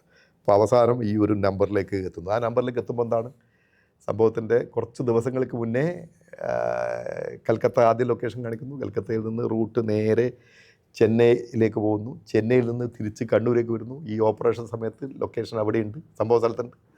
തിരിച്ച് അത് കഴിഞ്ഞ് നേരെ കൽക്കത്തയിലേക്ക് പോകുന്ന ആ റൂട്ട് വളരെ വ്യക്തമായിട്ട് മനസ്സിലാക്കും. അപ്പോൾ അവരാണെന്നുള്ള കാര്യത്തിൽ സംശയിക്കേണ്ടതില്ല. പിന്നെ അന്വേഷണത്തിൻ്റെ കഥ എന്നൊക്കെ പറഞ്ഞു കഴിഞ്ഞാൽ അതൊരു വലിയ സ്റ്റോറിയാണ്. ഓരോരാളെയും പിടിക്കുന്നത് ഒരു വലിയ സ്റ്റോറിയാണ്. അപ്പോൾ അത് ഡയറക്റ്റ് ഒരു എവിഡൻസ് അല്ല. നമ്മൾ ഈ കോണ്ടാക്റ്റിൽപ്പെട്ട ആളിനെ അന്വേഷിച്ച് കൽക്കത്തയിൽ പോയിട്ട് നമ്മുടെ സർക്കിൾ ഇൻസ്പെക്ടർ പ്രദീപൻ കണ്ണിപ്പോയിൽ ഇപ്പോൾ ബംഗ്ലാദേശാണോ ഇന്ത്യ ആണോ എന്ന് വ്യക്തമായിട്ട് മനസ്സിലാക്കാൻ വേണ്ടി പറ്റാത്ത അതിർത്തി പ്രദേശത്ത് എത്രയോ ദിവസങ്ങൾ നമ്മുടെ ക്രൈം സ്ക്വാഡുകാർ അവിടെ അലഞ്ഞ് നടന്നിട്ടൊക്കെയാണ്. ഈ നമ്പറുകാരനില്ല, അയാൾ ബംഗ്ലാദേശിലാണ് ഉള്ളത്. ബംഗ്ലാദേശിൽ നമുക്ക് പോകാൻ വേണ്ടി പറ്റില്ല. അപ്പോൾ അയാളുമായിട്ട് ഏറ്റവും കൂടുതൽ കോൾ കോണ്ടാക്റ്റ് ഉള്ള മറ്റ് നമ്പറുകൾ ട്രാക്ക് ചെയ്തപ്പോൾ ഒരാളെ കണ്ടെത്തി. ആ കണ്ടെത്തുന്നത് അതിർത്തി തെറ്റിയിട്ട് ബംഗ്ലാദേശ് ഭാഗത്തോട്ട് ഒക്കെ അന്വേഷണം നടത്തിയ അവസ്ഥയുണ്ട്. അറിയാതെ, പോലീസ് അറിയാതെ പിന്നെ അങ്ങനെയൊക്കെ സംഭവിക്കുമല്ലോ. ഈ പറയുന്ന രീതിയിലുള്ള എന്താ പറയുക, വലിയ ചെക്ക് പോസ്റ്റോ കാര്യങ്ങളൊന്നും ഇല്ലാത്ത പല ഗ്രാമപ്രദേശങ്ങളിലും ഈ അതിർത്തി പങ്കിടുന്ന പ്രദേശങ്ങളുണ്ട്. അങ്ങനത്തെയൊക്കെയുള്ള ഒരു എക്സ്പീരിയൻസ് ഞാൻ നേരിട്ട് പോയതല്ല, ഞാൻ നേരിട്ട് അവിടെ പോയിട്ടില്ല. നമ്മൾ ഐഡൻറ്റിഫൈ ചെയ്തത് നമ്മുടെ ഒരു വർക്കാണ്, പക്ഷേ നമ്മുടെ ടീമിൻ്റെ ഒരു വർക്കാണ്. അപ്പോൾ അവിടുന്ന് ഒരാളെ കൂട്ടിയിട്ട് കൊണ്ടുവരുന്നു ഈ കോൾ കോണ്ടാക്റ്റിൻ്റെ അടിസ്ഥാനത്തിൽ. ഈ നമ്മൾ തിരിച്ചറിഞ്ഞ കോളുകാരനല്ല, നമ്പറുകാരനല്ല, അയാളുമായിട്ട് ഏറ്റവും കൂടുതൽ ബന്ധമുള്ള ആൾ. അപ്പോൾ ഇവിടെ എത്തി അയാളെ നോക്കുമ്പോഴത്തേക്ക് എന്താണ് ഈ പറയുന്ന സംഭവം നടക്കുന്ന ദിവസം അയാളില്ല, അയാൾ കൽക്കത്തയിൽ തന്നെയുണ്ട്. അപ്പോൾ നമ്മൾ തെറ്റായിട്ട് അറസ്റ്റ് റെക്കോർഡ് ചെയ്യാൻ വേണ്ടി പറ്റില്ല, അയാൾ വിട്ടയച്ചേ പറ്റൂ. ഈ സംഘത്തെ മുഴുവൻ അയാൾ തിരിച്ചറിയുന്നുണ്ട്, കൃത്യമായിട്ട് അയാൾ പറയുന്നുണ്ട് കാര്യങ്ങൾ. തിരിച്ച് അയാൾക്ക് കൽക്കത്തയിലെത്തണം, പ്ലസ് അയാളിലൂടെ എന്തെങ്കിലുമൊക്കെ കൂടുതൽ വിവരങ്ങൾ കിട്ടാൻ വേണ്ടി പറ്റും. അപ്പോൾ അയാൾ പറയുന്നത് വളരെ തമാശ രൂപത്തിൽ, ഞാൻ വിവരമൊക്കെ തരും, കുറച്ച് അവിടെ കൽക്കത്തയിലെത്താനും ഇവരെ അന്വേഷിച്ച് ബംഗ്ലാദേശിൽ പോയിട്ട് വരാനൊക്കെ പൈസ വേണം എന്നൊക്കെയാണ് കൊടുത്തു. കാരണം അതൊരു വേറൊരു മാർഗ്ഗമില്ല. മറ്റേ ഈ പ്രതികളിലേക്ക് എത്താൻ മറ്റ് ഡയറക്റ്റ് വേറെ മാർഗ്ഗമൊന്നുമില്ല. അത് എന്തായാലും അവർ ഒരു പറയാനുള്ള സാധ്യത വളരെ ചെറിയ സാധ്യതയല്ലേ ഉള്ളൂ. പക്ഷേ എങ്കിൽ പോലും ആ സാധ്യത നമ്മൾ ഉപയോഗിച്ചേ പറ്റൂ. ഒരു പരീക്ഷ നടത്തി കൊടുത്തു. ഒരിക്കലും അയാൾ തിരിച്ച് വിളിക്കുന്ന പ്രതീക്ഷയില്ല, പക്ഷേ ഒരു 2-3 ആഴ്ച കഴിഞ്ഞപ്പോൾ ഇയാൾ വിളിച്ചു, കറക്റ്റായിട്ട് വിളിച്ചു. ഈ സംഘത്തിൽപ്പെട്ട പിന്നെ ഒരാൾ, എൻ്റെ തലവനെന്ന് പറയുന്ന ഒരാൾ പിന്നെ കൽക്കത്തയിലേക്ക് വരുന്നുണ്ട് എന്ന് പറഞ്ഞിട്ട്. അപ്പോൾ നേരെ നമ്മൾ കൽക്കത്തയിലേക്ക് പോവുകയാണെങ്കിൽ അവിടെ നിന്ന് പിടിക്കാൻ വേണ്ടി പറ്റുന്നുള്ളത്. ഇപ്പോൾ അയാൾ രണ്ടാമത് വിളിച്ചിട്ട് പറഞ്ഞില്ല, അയാൾ നേരെ നിങ്ങളെത്തുമ്പോഴത്തേക്ക് അയാൾ ഡൽഹിയിലെത്തും. ഡൽഹിയിൽ ഇവരുടെ സെറ്റിൽമെൻറ്റ് കോളനി ഉണ്ട്, അപ്പോൾ അവിടത്തേക്കാണ് പോകുന്നത് പറഞ്ഞു. അപ്പോൾ അയാൾ ഡൽഹിയിലേക്ക് എത്തുമ്പോഴത്തേക്കും നമ്മളൊരു ടീമിനെ ഡൽഹിയിലേക്ക് വിട്ടു, കൽക്കത്തയിലേക്ക് പോകുന്നതിന് പകരം. അപ്പോൾ അതിനും അതായത് ബംഗ്ലാദേശി മൈഗ്രൻസിൻ്റെ അവർ പ്രധാനമായിട്ടും താമസിക്കുന്ന സെറ്റിൽമെൻറ്റ് കോളനികളുണ്ട്, ഡൽഹിയിലുണ്ട്, ബാംഗ്ലൂരുണ്ട്, പല സ്ഥലത്തുമുണ്ട്. ഒരു ബംഗ്ലാദേശി എത്ര കണ്ട് പറയാമെന്നുള്ളത് അത് കുറേ കാലങ്ങളായിട്ട് ഇവിടെ താമസിക്കുന്നതിൻ്റെ കാര്യങ്ങളൊക്കെ ഉണ്ട്. അപ്പോൾ അവിടെയും ഇവിടെയൊക്കെ ആയിട്ടുള്ളതാണ്. അപ്പോൾ അതല്ല നമ്മുടെ ഒരു ട്രസ്റ്റ് ക്രൈം ഡിറ്റക്ട് ചെയ്ത രീതിയാണ്. അപ്പോൾ നമ്മൾ അതിനു മുമ്പ് അവിടെ അന്വേഷണം നടത്തിയതായിട്ട് അയാൾ ഡൽഹിയിലെത്തി അയാൾക്ക് മനസ്സിലായി. തിരിച്ചയാൾ കൽക്കത്തയിലേക്ക് തന്നെ പോകാൻ വേണ്ടി ട്രെയിൻ കയറാൻ വേണ്ടി റെയിൽവേ സ്റ്റേഷനിൽ നിൽക്കുമ്പോഴാണ് നമ്മളെ ഇൻഫോം ചെയ്ത അയാളെ കൂട്ടത്തന്നെ ഉണ്ട്. ഇപ്പം എത്തിയിട്ടില്ലെങ്കിൽ പോവും. റെയിൽവേ സ്റ്റേഷനിൽ അവസാന നിമിഷം മറ്റേ ആൾക്ക് സംശയം തോന്നരുതല്ലോ, ഇയാളെ അറിയിച്ചായിരുന്നല്ലോ. അയാൾ ഉൾപ്പെടെ ഫസ്റ്റ് അറസ്റ്റ് അങ്ങനെയാണ്. പിന്നെ ഘട്ടഘട്ടമായിട്ട് ഒരുപാട് കാര്യങ്ങളുണ്ട്. ഫയലൊക്കെ നോക്കിയാൽ ഓർമ്മിച്ചെടുക്കാൻ പറ്റുള്ളൂ. ഓർമ്മയിൽ നിന്ന് പറഞ്ഞാൽ ഈ ബംഗ്ലാദേശിൽ നിന്ന് അവർ കേരളം തിരഞ്ഞെടുക്കാനുള്ള ഒരു കാരണം എന്താ? കേരളത്തിൽ വീടുകളിൽ സ്വർണം വലിയ രീതിയിൽ സൂക്ഷിക്കുന്ന ഒരു പ്രദേശമാണ് കേരളം എന്നുള്ളത് അവർക്കറിയാം. അങ്ങനെ ഒരു കൾച്ചർ സ്വർണം വലിയ രീതിയിൽ ഉപയോഗിക്കുന്ന ജനമാണല്ലോ കേരളത്തിലുള്ളത്. അത് ഒരു കാരണം. പിന്നെ കേരളം മാത്രം അങ്ങനെ ഫോക്കസ് ചെയ്ത് വന്നവരല്ല അവർ. അവർക്ക് ഇന്ത്യയിൽ ഒട്ടാകുണ്ട്. അത് മിക്കവാറും പലതും എന്താണ് പറയുക, കൊലപാതകത്തിലേക്ക് കലാശിച്ച ഒരു സംഭവമാണ്. ഈ മാതൃഭൂമി സബ് എഡിറ്റർ വീട് അവരെങ്ങനെയാണ് ഐഡന്റിഫൈ ചെയ്യുന്നത്? ഇവിടെ സ്വർണ്ണം ഉണ്ടാവും ഒരു പർട്ടിക്കുലർ വീട് എങ്ങനെ ഐഡന്റിഫൈ ചെയ്തിട്ട് അങ്ങനെ വന്നതല്ല. അവരെങ്ങനെ നിരീക്ഷണം നടത്തി, റെയിൽവേ ട്രാക്കിലൂടെ നടന്ന് അതിൽ വലിയ വീട് നോക്കി. പിന്നെ വീടിനകത്ത് എത്ര ആളുണ്ടെങ്കിലും അവർക്ക് വിഷയമല്ല. അത് ആ രീതിയിലുള്ള ഓപ്പറേഷൻ നടത്തി തഴക്കപ്പഴക്കമുള്ള ടീമാണ്. ഇപ്പോൾ മോഡസ് ഓപ്പറാൻഡിയുടെ അടിസ്ഥാനത്തിൽ ഡിറ്റക്ട് ചെയ്ത ഒരു ക്രൈം, ആ മോഡസ് ഓപ്പറാൻഡിയുടെ ഓർമ്മ അതിനകത്ത് അവരുടെ പ്രത്യേകത റെയിൽവേ ട്രാക്കിന് സമീപമുള്ള വീട്ടിലെ അവർ കയറും. ഓപ്പറേഷൻ കഴിഞ്ഞ് റെയിൽവേ ട്രാക്ക് വഴി നടന്ന് അടുത്ത റെയിൽവേ സ്റ്റേഷനിൽ നിന്ന് സ്ഥലം പോകും. അതെ ജിയോഗ്രാഫിനെ കുറിച്ച് അറിവില്ലാതെ ആളുകൾ പിന്നെ നടന്ന് അവിടെ റെയിൽവേ സ്റ്റേഷനിൽ എത്താം എന്നുള്ള ഒരു പിന്നെ എതിർത്താൽ സഹകരിക്കുന്നതാണ് നല്ലത്. കോപ്പറേറ്റീവ് എന്ന് പറയും, കേട്ടില്ലെങ്കിൽ തലക്കടിച്ചു കൊല്ലും. അതെ, അങ്ങനെ മരിച്ച സംഭവം ഉണ്ട് അവരുടെ രീതി. അങ്ങനെ അതാണ് ഒരു ടീം. അത് നിങ്ങൾ കണ്ട ആ ടീമിന് എന്താ, ബംഗ്ലാദേശ് ടീമിന് എന്താ നമ്മൾ പറഞ്ഞിരുന്നത്? ഷിക്കാരി ഗ്യാങ്. അതിൽ എത്ര പേരുണ്ട് ആ ഗ്യാങ്ങിൽ? എങ്ങനെയാണ് അത് രൂപം കൊണ്ടത്? നിങ്ങൾ അവരായിട്ട് സംസാരിക്കുമ്പോൾ കുറേയധികം ആളുകളുണ്ട് ഇതിനകത്ത്. പിന്നെ എന്തായാലും അത് പലരും പല ജയിലുകളിൽ, ഇന്ത്യയിൽ തന്നെ പല ജയിലുകളിലായിട്ട് പിന്നെ കഴിയുന്നുണ്ട്. തിഹാർ ജയിലിൽ നിന്നാണ് കസ്റ്റഡിയിൽ പ്രൊഡക്ഷൻ പാർട്ണർ വെച്ചാണ് ഒരാൾ നമ്മൾ കൊണ്ടത്. തിഹാർ ജയിൽ. അതിന് മുന്നേ അവിടെ ഡൽഹിയിൽ ഒരു സബ് ഇൻസ്പെക്ടറെ വെടിവെച്ച കേസിലേക്ക് ഇവിടെ ഇൻവോൾവ് ആയിട്ടുള്ള ഒരാളിനെ തിഹാർ ജയിലിൽ നിന്ന് പ്രൊഡക്ഷൻ പാർട്ണർ അയച്ച് കസ്റ്റഡിയിൽ കൊണ്ടുവന്നിട്ടാണ് ഒരാളിനെ അറസ്റ്റ് ചെയ്തത്. അത് ഓരോ അറസ്റ്റും ഓരോ കഥയാണ്. അതിലേക്ക് അങ്ങനെ വേണ്ട, അത് വേണ്ട. നമുക്ക് ഈ മോഡസ് ഓപ്പറാൻഡി മാത്രം പറയാം. അതൊരു മോഡസ് ഓപ്പറാൻഡി. ഷിക്കാരി ഗ്യാങ്. അടുത്ത ഗ്യാങ് നമ്മൾ കിള്ളിക്കുറിച്ച്, അങ്ങനെ എന്തോ ഒരു ഗ്രാമത്തിനെ കുറിച്ചൊക്കെ കേൾക്കാറുണ്ടല്ലോ. എങ്ങനെയത് അടുത്ത ഓർമ്മയിലുള്ളത്? അടുത്ത ഏതാണ് താങ്കളുടെ? പുന്യം ബാങ്ക് കവർച്ചയുടെ സ്വഭാവം പറയുന്നു, അത് പെരിയ ബാങ്ക് പറയുന്നു, അത് ജിഷാവധം പറയുന്നു. ഏതാണ് ഏറ്റവും എളുപ്പം പറയാൻ പറ്റുന്നത്? ഏറ്റവും ഓർമ്മയിൽ നിന്നൊരു മോഡസ് ഓപ്പറാൻഡി പറയാം. ഇതൊന്നും ഈ ജിഷാവധം അന്വേഷണ ഉദ്യോഗസ്ഥൻ ഞാനല്ല. ഞാനതിൽ ഒന്നാമത്തെ സംഘത്തിൽ, രണ്ടാമത്തെ സംഘത്തിൽ ഞാൻ ഉണ്ടായിരുന്നു എന്ന് മാത്രമേ ഉള്ളൂ. ഇൻവെസ്റ്റിഗേഷൻ നടത്തിയ വേറെ ടീമാണ്. എനിക്ക് ക്രൈം അറിയാതെ ഡിറ്റക്ട് ചെയ്ത രീതി അറിയാത്തേ ഉള്ളൂ. അതിനേക്കാൾ ഈ പുന്യം ബാങ്ക് കവർച്ച മോഡസ് ഓപ്പറാൻഡി ആണല്ലോ പറയുന്നത്. അത് ഡിറ്റക്ട് ചെയ്തത് എങ്ങനെയാണെന്ന് ചോദിച്ചു കഴിഞ്ഞാൽ, ഞാൻ പറഞ്ഞില്ലേ, മോഡസ് ഓപ്പറാൻഡി പഠനം എന്ന് പറഞ്ഞാൽ നിരന്തരമായിട്ട് ക്രിമിനൽ സംഘങ്ങൾ ഫോം ചെയ്യുന്നത് എങ്ങനെ, അവരുടെ ലൊക്കേഷൻ ഏത് ഏരിയയിലാണ് പ്രവർത്തനം നടന്നത്, ക്രൈം നടന്നതിന് ശേഷമല്ല നമ്മൾ അന്വേഷിക്കുക, പഠിക്കുക. നിരന്തരമായിട്ട് അവരെ പഠിക്കുമ്പോൾ എവിടെയെങ്കിലും ക്രൈം നടന്നു കഴിഞ്ഞ് കഴിഞ്ഞാൽ ആ സീനിൽ പോകുമ്പോൾ തന്നെ നമുക്ക് ഏകദേശം ഒരു ധാരണ കിട്ടും. അപ്പോൾ കുറച്ച് ഇങ്ങനത്തെ കാര്യങ്ങളിൽ നമ്മൾ ഫോക്കസ് ചെയ്യുന്ന ഒരാളാണെന്നുള്ളതുകൊണ്ട് മറ്റ് ഇൻവെസ്റ്റിഗേറ്റിംഗ് ഓഫീസർമാർ പ്രത്യേകിച്ച് അന്യ സംസ്ഥാനത്തൊക്കെ വരുമ്പോൾ ചില പുതിയ മോഡസ് ഓപ്പറാൻഡി ക്രൈം വരുമ്പം അവർ നമ്മൾ കോൺടാക്ട് ചെയ്യും. ഫോണിൽ കോൺടാക്ട് ചെയ്തതുപോലെ നേരിട്ട് വരും. അപ്പോൾ അത് ഈ സംഭവം നടക്കുന്നതിന് ഒരു 4-5 മാസം മുന്നേ, പിന്നെ അതെ നടക്കുന്നതിന് ഒരു 3-4 മാസം മുന്നേ നമ്മുടെ ഹൈദരാബാദിൽ നിന്നുള്ളൊരു ഇൻസ്പെക്ടർ ഇവിടെ കേരളത്തിൽ വന്നിട്ടുണ്ടായിരുന്നു. അവിടെ ഒരു കവർച്ച കേസിൽ ഈ ഒരു സംഘത്തെ അവർ തിരിച്ചറിഞ്ഞിട്ടുണ്ടായിരുന്നു. ഈ INR ഗ്യാങ് എന്ന് പറയുന്ന ഒരു സംഘത്തിൻ്റെ തലവൻ്റെ പേര് INR ഗ്യാങ് എന്നിട്ടൊരു ഗ്യാങ്ങിനെ അവർ തിരിച്ചറിഞ്ഞിട്ടുണ്ടായിരുന്നു. പക്ഷെ അവർക്കത് പിന്നെ മുഴുവൻ ആളിനെ അറസ്റ്റ് ചെയ്യാൻ വേണ്ടി പറ്റിയിട്ടില്ല. അപ്പോൾ ആ ടീം വന്നിട്ട് അവിടെ നടന്ന ക്രൈം പലതും ബാങ്ക് കവർച്ച ശ്രമങ്ങളാണ്. വിജയിച്ച കേസും ഉണ്ട്. അതിൽ ഒരു കേസിൽ അവർ ആ ടീമിനെ തിരിച്ചറിഞ്ഞു. അപ്പോൾ അവർ വന്നപ്പോൾ സ്വാഭാവികമായിട്ടും നമ്മൾ അവിടെ നടന്ന ഇവരുടെ ഓപ്പറേഷൻ രീതി എന്താണെന്നുള്ളതാണ് നമ്മൾ അന്വേഷിച്ചത് അവരോട്. അവർ കുറേയധികം ഫോട്ടോ നമുക്ക് തന്നു. ഫോട്ടോയിൽ എല്ലാ സീനിലും ഒരേപോലെ ഒരു പ്രത്യേക തരം അയൺ ചിസിൽ ആൻഡ് ഹാമർ, ഉളിയും മുട്ടിയും. ഇത് ഓപ്പറേഷൻ നടന്ന സ്ഥലത്ത് ഉപേക്ഷിക്കുന്നുണ്ട്. ഉളിയും മുട്ടിയും ഈ ചുമര് തുറക്കാറില്ലെങ്കിൽ ലോക്കർ പിന്നെ തുറക്കാനുള്ള ആ ഉളിയും മുട്ടിയും അതെല്ലാ സീനിലും ഉപേക്ഷിച്ച ഒരേപോലത്തെ സാധനമാണ്. അപ്പോൾ അതിൻ്റെ ഒരു സാന്നിധ്യം ഈ കുറ്റവാളികളുടെ മോഡസ് ഓപ്പറാൻഡിൻ്റെ ഭാഗമാണ്. ഈ ടൈപ്പ് സാധനം, ആ വെപ്പൺ സെലക്ട് ചെയ്യുന്നത് ഒരു പ്രധാനപ്പെട്ട ഒരു കാര്യമാണ്. പിന്നെ അകത്ത് കയറിയിട്ട് ഓപ്പറേഷൻ നടന്നതിനിടയിൽ ആരെങ്കിലുമൊക്കെ പബ്ലിക് വരികയാണെങ്കിൽ, ഒച്ച കേട്ടിട്ട് ബഹളം കേട്ടിട്ട് വരികയാണെങ്കിൽ ഇവരെ എറിഞ്ഞു ഓടിക്കുന്നതിന് വേണ്ടിയിട്ട് എറിയാനുള്ള കല്ല് പെറുക്കി കൂട്ടിയിട്ടിരിക്കും. ഇവർ ഓപ്പറേഷൻ നടത്തിയ എല്ലാ ബിൽഡിങ്ങിൻ്റെയും ടെറസിൻ്റെ മുകളിൽ അല്ലെങ്കിൽ കൺവീനിയൻ്റ് ആയിട്ടുള്ള ഒരു സ്ഥലത്ത് ചെറിയ എറിയാൻ പാകത്തിലുള്ള കല്ല് പെറുക്കി കൂട്ടിയായിട്ട് കാണുന്നുണ്ട്. അത് ആ ഫോട്ടോയിൽ, അയാൾ തന്ന ഫോട്ടോയിൽ അത് കാണുന്നുണ്ട്.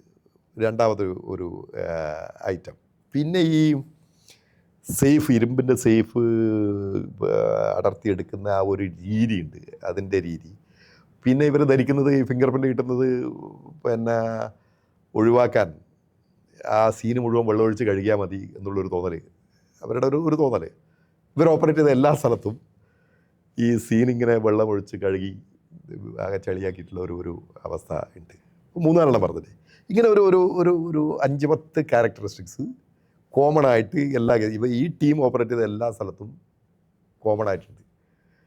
അപ്പോൾ അതിൻ്റെ അടിസ്ഥാനത്തിൽ കേരളത്തിൽ അതിനു മുന്നേ നടന്ന ബാങ്ക് കവർച്ച ശ്രമം കാര്യങ്ങളൊക്കെ ആയിട്ട് ബന്ധപ്പെട്ടിട്ട് വെറുതെ എൻ്റെ ലിമിറ്റിൽ നടന്ന സംഭവം ഒന്നല്ല, ഒരു ഇൻട്രസ്റ്റ്, ഒരു ഇൻട്രസ്റ്റാണ്. അത് എവിടെയൊക്കെ ഓരോ മോഡസ് ഓപ്പറാൻഡി നടന്നപ്പോൾ നമ്മൾ കണ്ണൂർ വർക്ക് ചെയ്യുമ്പോൾ കണ്ണൂർ ജില്ലയിൽ ഒരു ബാങ്കിൽ ഒരു അറ്റംപ്റ്റ് നടന്നിട്ടുണ്ട്.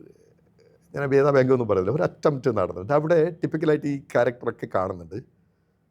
പക്ഷേ അതെന്തോ ബാങ്ക് വാച്ച്മാനെ പിടിച്ച് കെട്ടിയിട്ടൊക്കെ ചെയ്തു. അതെന്തോ രാഷ്ട്രീയ വൈരാഗ്യത്തിൻ്റെ അടിസ്ഥാനത്തിൽ ബാങ്ക് വാച്ച്മാനെ പിടിച്ച് കെട്ടിയിട്ടതാണെന്നൊക്കെയുള്ള കഥയിൽ ആ സ്റ്റോറി ഇൻവെസ്റ്റിഗേറ്റിംഗ് ഓഫീസർ ആ രീതിയിൽ അതങ്ങോട്ട് പോയി.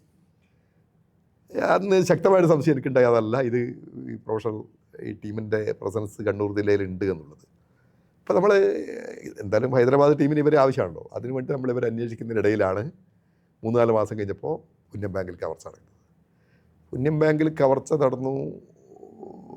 ഈ ഒരു താല്പര്യമുള്ളത് കൊണ്ട് തന്നെ എന്നെ വിളിച്ചിരുന്നു ആ സീനിലേക്ക്. എൻ്റെ ലിമിറ്റല്ല രക്ഷയെങ്കിൽ പോലും അന്ന് ജാങ് ബാങ്കി സാറാണ് നമ്മുടെ ADGP. അദ്ദേഹം നമ്മുടെ കണ്ണൂർ ജില്ലയിലെ ഓഫീസർമാരും അത് എന്നെ അവിടെ സീന് വിസിറ്റ് ചെയ്യാൻ വേണ്ടിയിട്ട് വിളിച്ചിരുന്നു. ഞാൻ അവിടെ സ്ഥലത്ത് പോയി നോക്കുമ്പോൾ ഇതാണ്ട് കിടക്കുന്നത് കല്ല് പെറുക്കി കൂട്ടിയിട്ടുണ്ട്. അവിടെ ഈ പറയുന്ന എല്ലാ ഫോട്ടോയിലും കാണുന്ന അയൺ ചിസിലിൻ ഹാമർ സെയിം സാധനം അവിടെ ഉളിയും മുട്ടിയും അവിടെ കിട്ടും. അതെ, ഉളിയും മുട്ടിയും അവിടെ കിടക്കുന്നു. മൊത്തം വെള്ളം ഒഴിച്ച് കഴുകി ചളിയാക്കിയിട്ടുണ്ട്. ഇങ്ങനെ ഒരു 2-3 കാണുമ്പോൾ തന്നെ നമുക്ക് ഇത് മനസ്സിലായി ആ ഗാങ്ങിൻ്റെ ഓപ്പറേഷനാണ് എന്നുള്ളത്. ഞാൻ അവിടെ നിന്ന് തന്നെ ഈ ഓരോരാളോടും അദ്ദേഹം ഒപ്പീനിയൻ ചോദിക്കും. ADGP പലരും അവരുടെ അഭിപ്രായം പറഞ്ഞു. അപ്പോൾ ഞാൻ അഭിപ്രായം പറഞ്ഞതിന് വരെ ഇന്ന ടീം തന്നെയാണെന്ന് ഉറപ്പിച്ച് ഞാനും പറഞ്ഞു. അവിടെ തന്നെ പറഞ്ഞു. അപ്പോൾ തന്നെ പറഞ്ഞു ഇന്ന ടീം തന്നെയാണെന്ന്. INR gang. അതെ. അപ്പോൾ ലോക്കർ കൊണ്ടുപോയില്ലേ? അങ്ങനെ അല്ല, ലോക്കർ കൊണ്ടുവന്നില്ല, കുത്തി തുറക്കുകയാണ്. അപ്പോൾ അങ്ങനെ വന്ന് എന്നോട് ഈ പറഞ്ഞ കാര്യങ്ങൾ എന്തിൻ്റെ അടിസ്ഥാനത്തിൽ ഞാൻ ഈ വിശദമായിട്ട് കാര്യങ്ങളെല്ലാം പറഞ്ഞു. അപ്പോൾ ലാപ്ടോപ്പിൽ ചില ഫോട്ടോസൊക്കെ കാണിച്ചു കൊടുത്തു. അപ്പോൾ എന്നോട് അത് എഴുതി കൊടുക്കാൻ വേണ്ടി പറഞ്ഞു. ഞാൻ എഴുതി കൊടുത്തു. പിന്നെ ഞാൻ ഇൻവെസ്റ്റിഗേറ്റിംഗ് ഓഫീസർ, ഞാൻ മറ്റൊരു സർക്കിളിൽ വർക്ക് ചെയ്യുന്നല്ലേ, അതിന് ഇൻവെസ്റ്റിഗേഷൻ അങ്ങോട്ട് പോയി, മുന്നോട്ട് പോയി. ഒരു ഘട്ടം കഴിഞ്ഞപ്പോൾ അതിലൊരു ഡിറ്റക്ഷൻ നടത്താതെ ഒരു വർഷമല്ല എത്ര വർഷം എടുത്തു എനിക്ക് ഓർമ്മയെന്ന് പറയാൻ പറ്റില്ല. എന്തായാലും അത് മറ്റൊരു ടീമാണ് അന്വേഷിക്കുന്നത്. അതിലും ഈ പറഞ്ഞ പോലെ മറ്റു പല നിഗമനങ്ങളൊക്കെ വരുന്ന ഒരു അവസ്ഥയൊക്കെ ഉണ്ടായി. ഇതായിരിക്കണം എന്നില്ല എന്നുള്ള രീതിയിലൊക്കെ ഇവിടെ പോയി. ഒരു വർഷം കഴിഞ്ഞപ്പോഴാണെന്ന് തോന്നുന്നു കാസർഗോഡ് പെരിയയിൽ വൻ ഓപ്പറേഷൻ വീണ്ടും നടന്നു. പെരിയ ബാങ്ക് ഇതേപോലെ അവിടത്തേക്ക് വിളിപ്പിച്ചു. അന്ന് തച്ചങ്കരി സാറായിരുന്നു DIG. അദ്ദേഹം അവിടെ എത്താൻ വേണ്ടി പറഞ്ഞു. ഞാൻ പോയി. ഇത് തന്നെ എക്സാക്റ്റ് ഈ കാര്യങ്ങളെല്ലാം അവിടെയും കാണുന്നു. ഈ കല്ല് കൂട്ടി വെച്ചിരിക്കുന്നു, സംശയാതീതമായി അത് കുറേ അധികം ഉണ്ട്. അത് എല്ലാം വിശദമായിട്ട് പറഞ്ഞത് കുറച്ചധികം കാര്യങ്ങൾ 5 ടൈപ്പ് ഈ ഗാങ്ങിൻ്റെ സാന്നിധ്യം അറിയിക്കുന്ന ഈ പർട്ടിക്കുലർ ബിൽഡിങ് സെലക്ട് ചെയ്യുന്നതിൽ പോലും ഉണ്ടത്. ഈ കുറച്ച് ഒറ്റപ്പെട്ട പുറകുവശത്ത് വയൽ ഏരിയ അങ്ങനത്തെയൊക്കെയുള്ള ബിൽഡിങ്ങുകൾ കുറച്ച് നിരീക്ഷണം നടത്തിയൊക്കെ ശേഷമൊക്കെയാണ് അവർ സെലക്ട് ചെയ്യുക. അതുൾപ്പെടെ അത് റിഫ്ലക്റ്റ് ചെയ്യുന്നുണ്ട്. അവർ തന്നെയാണെന്ന് പറഞ്ഞു. ഇതെങ്ങനെ മനസ്സിലാക്കി? ഞാൻ പറഞ്ഞു 1 വർഷം മുന്നേ നടന്ന പൊന്നിൻ ബാങ്കിൽ ഇവരാണെന്ന് പറഞ്ഞ് ഞാൻ എഴുതി കൊടുത്തിട്ടുണ്ട്. അന്ന് എഴുതി കൊടുത്തിട്ടുണ്ട്. ഞാൻ അതിൻ്റെ കോപ്പി വീണ്ടും കൊടുത്തു ഇദ്ദേഹത്തിന്. അപ്പോൾ അത് സീരിയസ് ആയി. അത് ഇൻവെസ്റ്റിഗേഷൻ നടത്താൻ എന്താണ് പറഞ്ഞ് സ്പെഷ്യൽ ടീമിനെ ഉണ്ടാക്കണം. അന്നത്തെ ഇൻ്റലിജൻസിലുള്ള വിക്രമൻ, വലിയ ഇൻവെസ്റ്റിഗേറ്റിംഗ് ഓഫീസറാണ് വിക്രമൻ മോഹനേന്ദ്രൻ. അതെ, ഇപ്പോഴത്തെ ആലപ്പുഴ SP മോഹനേന്ദ്രനൊക്കെ വലിയ ഇൻവെസ്റ്റിഗേറ്റിംഗ് ഓഫീസേഴ്സാണ്. അപ്പോൾ അദ്ദേഹമൊക്കെ അവരെയൊക്കെ ഉൾപ്പെടുത്തിക്കൊണ്ട് ഒരു ടീമിലുണ്ടല്ലോ. അതെ, അത് ഞാനുണ്ട്. എന്നെയൊക്കെ നമ്മൾ എല്ലാവരും കൂടി ഉൾപ്പെടുത്തിക്കൊണ്ട് ഒരു സ്ക്വാഡ് ഉണ്ടാക്കി. ആ സ്ക്വാഡാണ് പിന്നീട് ഇത് പിടിക്കുന്നത്. അതെ, പിടിച്ചപ്പോൾ ഇവർ തന്നെ NR ഗാങ്ങിലുള്ള ചിന്നമുരുകൻ എന്ന് പറഞ്ഞ ആളുടെ ആദ്യം പിടിച്ചത് ചിന്നമുരുകനല്ല, ആദ്യം പിടിച്ചത് കൃഷ്ണമൂർത്തി എന്ന് പറയുന്ന ഒരാളുടെ ഒക്കെ വളരെ ഇൻട്രസ്റ്റിംഗ് ആയിട്ടുള്ള സ്റ്റോറിയാണ്. എവിടെ പോയിട്ട് പിടിക്കുന്നതിൽ തന്നെ വലിയ സംഭവം പിടിക്കുന്നത് വളരെ വളരെ ഇൻട്രസ്റ്റിംഗ് ആയിട്ടുള്ള കാര്യമാണ്. അത് ഒരു ചെറിയൊരു എന്നാലും ഓർമ്മയിൽ നിന്നൊന്ന് പറയുമോ? കേൾക്കാം. ഓർമ്മയിൽ വരുന്ന കാര്യങ്ങൾ പറഞ്ഞു. വളരെ സമയം എടുത്തിട്ട് അതെ കുഴപ്പമില്ല. ഒരു കഥ ടീമിനെ മാത്രം പിടിച്ച ചിന്നസ്വാമി, ചിന്നദുരയല്ലല്ലോ, ചിന്നമുരുകൻ. ഭയങ്കര ഉടുമ്പിന്റെ ഇതിനെ കുറിച്ച് അന്ന് നമ്മൾ ഉടുമ്പിന്റെ ചോര, ഉടുമ്പിന്റെ അതിങ്ങനെ കുറെ കഥകൾ ഇങ്ങനെ പറയുന്നതാണ്. യഥാർത്ഥമായിട്ട് പിടിച്ചപ്പോൾ കുറച്ച് തമാശയൊക്കെ ഉണ്ടായിരുന്നു. ഈ എന്താ പറയുക, കലാഭവൻ മണിയുടെ വലിയ ആരാധകരാണ്. അപ്പോൾ ഇയാളൊരു ചെറിയൊരു മിമിക്രിക്കാരനാണ്. അപ്പോൾ കലാഭവൻ മണീനെ ഒന്ന് അനുകരിച്ച് കാണിക്കാൻ വേണ്ടി DIG വെറുതെ പറഞ്ഞതാണ്. ഇയാളൊക്കെ അഭിനയിച്ചു. അപ്പോൾ അത് ക്യാമറക്ക് മുന്നിലായിപ്പോയി. ആ വിഷ്വല് പുറത്ത് വന്നു. അങ്ങനെയൊക്കെയുള്ളൊരു രസകരമായ സംഭവങ്ങളൊക്കെ ഉണ്ടായിരുന്നു. ശരിക്കും എവിടെയിട്ടാണ് ഇവരെ പിടിക്കുന്നത്? ശരിക്കും പിടിക്കുന്ന പലരും പല സ്ഥലത്തു നിന്നാണ് പിടിക്കുന്നത്. അത് സമയത്ത് ഏതാണ്ട് ഒരു 2 മണിക്കൂറൊക്കെ എടുത്ത് പറയണ്ട, നമുക്ക് പിന്നീട് സമയത്ത് പിന്നെ പറയാം. അത് കറക്റ്റ് നമ്മുടെ ഈ മോഡസ് ഓപ്പറാൻഡി രണ്ടാമത്തെ ടീമിന്റെ തിരിച്ചറിവ്. അതെ, മോഡസ് ഓപ്പറാൻഡി അടിസ്ഥാനത്ത് ആയിരക്കണക്കിന് മോഡസ് ഓപ്പറാൻഡി, രണ്ടാമത്തെ ടീമിലല്ല, ആയിരക്കണക്കിന് മോഡസ് ഓപ്പറാൻഡി. നിങ്ങൾ പരാമർശിച്ച രണ്ട് കാര്യങ്ങൾ എനിക്ക് ഓർമ്മയിൽ നിന്ന് പറയാൻ പറഞ്ഞു മാത്രം, അതിന്റെ മോഡസ് മാത്രം പറഞ്ഞോളൂ. ഏതാണ് ഏറ്റവും രസകരം? ഇതിപ്പോ ഇതൊക്കെ ഒരു ഇത് കുറച്ച് ഇതായിട്ട് വേറെ രസകരമായ മോഷ്ടാക്കളുടെ സ്വഭാവങ്ങൾ നിങ്ങൾ ശ്രദ്ധയിൽപ്പെട്ടിട്ടുള്ള, നിങ്ങൾ പിടിക്കുമ്പോൾ നല്ല രസകരമായി. ഇപ്പം പറഞ്ഞില്ലേ, ഒരാൾ കലാഭവൻ മണിയെ അനുകരിക്കുന്നു എന്നൊക്കെ പറഞ്ഞ പോലെ കള്ളന്മാർക്ക് പല സ്വഭാവങ്ങളും ഉണ്ടാവില്ല. അങ്ങനെ രസകരമായ കള്ളന്മാർ ഓർമ്മയിൽ വരുന്നത് ഒരുപാട് സംഭവങ്ങളുണ്ട്. അതായത് ഈ പകൽ ഭവനവേദന മോഷണം നടത്തുന്ന ഒരു സഹോദരങ്ങളുണ്ട്. നമ്മൾ അവൻ്റെ പേര് പറയുന്നില്ല, എങ്കിലും നമ്മൾ വിളിക്കുന്ന പൊട്ടനും പൊളിയും എന്നൊക്കെ പറയും. പോലീസുകാരൻ തമാശയ്ക്ക് വിളിക്കുന്ന പേര്. അവരെ അറസ്റ്റ് ചെയ്തപ്പോൾ അവർ പറയുന്നത് പൊട്ടനും പൊളിയനും അവരെ അറസ്റ്റ് ചെയ്തപ്പോൾ അവന്മാർ പറഞ്ഞ ഒരു കഥയുണ്ട്. പകൽ സമയത്താണ് ഇവർ മോഷണത്തിന് വീട്ടിൽ കയറുക. അപ്പോൾ അറസ്റ്റ് ചെയ്ത സമയത്ത് എന്താണ് ഈ പകൽ ഓപ്പറേറ്റ് ചെയ്യാൻ അവർ പറഞ്ഞ ഉത്തരമാണ്, ഇപ്പോൾ ടീച്ചർ മാഷും ആണെങ്കിൽ കുട്ടികൾ എല്ലാം കൂടി രാവിലെ സ്കൂളിലേക്ക് പോയിട്ടുണ്ടാവും. രാവിലെ ഒരു 10 മണിക്ക് കയറി കഴിഞ്ഞാൽ വൈകുന്നേരം വരെ സഭയുണ്ട്. തിരക്ക് പിടിച്ച് ടെൻഷൻ അടിച്ച് ഓപ്പറേറ്റ് ചെയ്തിട്ട് പുറത്തിറക്കേണ്ട കാര്യമൊന്നുമില്ല. ടീച്ചർ മാഷെല്ലാം കൂടി എത്തുമ്പോഴത്തേക്ക് വൈകുന്നേരം ആവും. അപ്പോൾ വൈകുന്നേരം വരെ കുറച്ച് ഭക്ഷണമൊക്കെ ഉണ്ടാക്കി കഴിച്ച് സാവകാശം ഒരു ഉറക്കം കഴിഞ്ഞിട്ട് ഇറങ്ങിയാലും മതി, കുഴപ്പമില്ല. ആ രീതിയിൽ ചെയ്ത് അതെ, അത് ഇവർ ആക്ച്വലി പറഞ്ഞ സ്റ്റോറിയാണ്. ആക്ച്വലി അവരെ പിടിക്കപ്പെടുന്ന തന്നെ ഒരു വീട്ടിലിങ്ങനെ കളവിന് കയറിയിട്ട് ഉറങ്ങിപ്പോയി. അവിടെ കുറച്ച് മദ്യമുണ്ട്, മദ്യം കൂടി കഴിച്ചൊക്കെ ഉറങ്ങിപ്പോയിട്ട് അപ്പോൾ വീട്ടുടമ വന്നിട്ടാണ് പിടിക്കപ്പെടുന്നത്. ആദ്യമായിട്ട് പിടിക്കപ്പെട്ട സംഭവം. അപ്പം അങ്ങനെ പല വിചിത്രമായിട്ടുള്ള മോഡസ് ഓപ്പറാൻഡി ഉണ്ട്. മറ്റൊരു തമാശ ഓർമ്മ വരുന്നത്, ഒരു രാത്രി നൈറ്റ് പട്രോളിങ് നടത്തുന്ന പോലീസ് സംഘം ഇങ്ങനെ സഞ്ചരിക്കുമ്പോൾ ഒരു കട ഇങ്ങനെ 2-3 പേര് കൂടി കടയുടെ ഷട്ടർ ഇങ്ങനെ പെയിൻ്റ് അടിക്കുന്നത്. അപ്പോൾ എന്താണ് പോലീസുകാരെ അടുത്ത് പോയി ചോദിച്ചു, എന്താണ് രാത്രി വർക്ക് ചെയ്യുന്നത്? അപ്പോൾ ഓണം സീസൺ വരികയാണ് സാറേ, പകൽ സമയത്ത് നല്ല തിരക്കാണ്, അപ്പോൾ പകൽ പണിയെടുക്കാനൊന്നും സമയം കിട്ടില്ല, അതുകൊണ്ട് രാത്രി പണിയെടുക്കുന്നതാണെന്ന് പറഞ്ഞ് ശരി എന്ന് പറഞ്ഞ് പോലീസുകാർ അങ്ങോട്ട് പോയി. പിറ്റേ ദിവസം രാവിലെ പോലീസ് സ്റ്റേഷനിൽ ഒരു കംപ്ലയിൻറ്റ്. ആ കടയിൽ തലേ ദിവസം വലുതായിട്ട് കവർച്ച നടന്നിരിക്കുന്നു. രാത്രി ഷട്ടറിന് ആരോ കുറച്ച് പെയിൻ്റ് അടിച്ച് വെച്ചിട്ടുണ്ട്.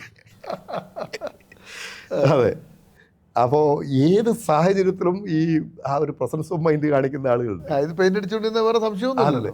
പോലീസുകാർ ആക്ച്വലി ചോദിച്ചു, പക്ഷേ ഇവരിങ്ങനെ പറഞ്ഞു, ഇങ്ങനെ ഏത് സാഹചര്യത്തിലും ഈ എന്താ പറയുക മനസ്സാന്നിധ്യം വിടാതെ പ്രവർത്തിക്കുന്ന ആളുകൾ മോഷ്ടാക്കളുണ്ട്. അപ്പോൾ അതൊക്കെ ഇവർ ഈ മോഷ്ടാക്കൾ ഇങ്ങനെ വലിയ കവർച്ചയെല്ലാം നടത്തി പൈസ കൊണ്ടുപോയിട്ട് ആഘോഷിക്കുന്ന ചില രംഗങ്ങളൊക്കെ പറയുന്നുണ്ട്. അതെ, അതിൻ്റെ ഒരു സ്വഭാവ രീതികൾ എങ്ങനെയാണ്? അവർ പണം കയ്യിൽ കിട്ടിക്കഴിഞ്ഞാൽ ദൂർത്തടിക്കുക എന്നുള്ളതാണ് പലരുടെയും ഒരു എസ്റ്റാബ്ലിഷ്ഡ് രീതി.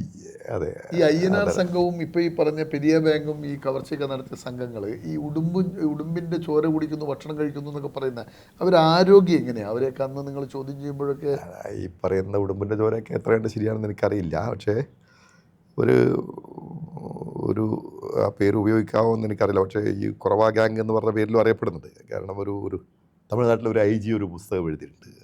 പിന്നെ ഒരു പ്രോപ്പർ ഡോക്യുമെൻറ്റേഷൻ ഈ സംഘത്തിൻ്റെ ഓപ്പറേഷൻ രീതികളെ കുറിച്ചൊക്കെ. ഇപ്പോൾ കേരളത്തിൽ അവർ നടത്തിയ ഓപ്പറേഷൻ്റെ വലിയൊരു ഒരു ഓപ്പറേഷൻ്റെ ഡിറ്റക്ഷൻ ആയതുകൊണ്ടാണ് അത് പരാമർശിച്ചത്.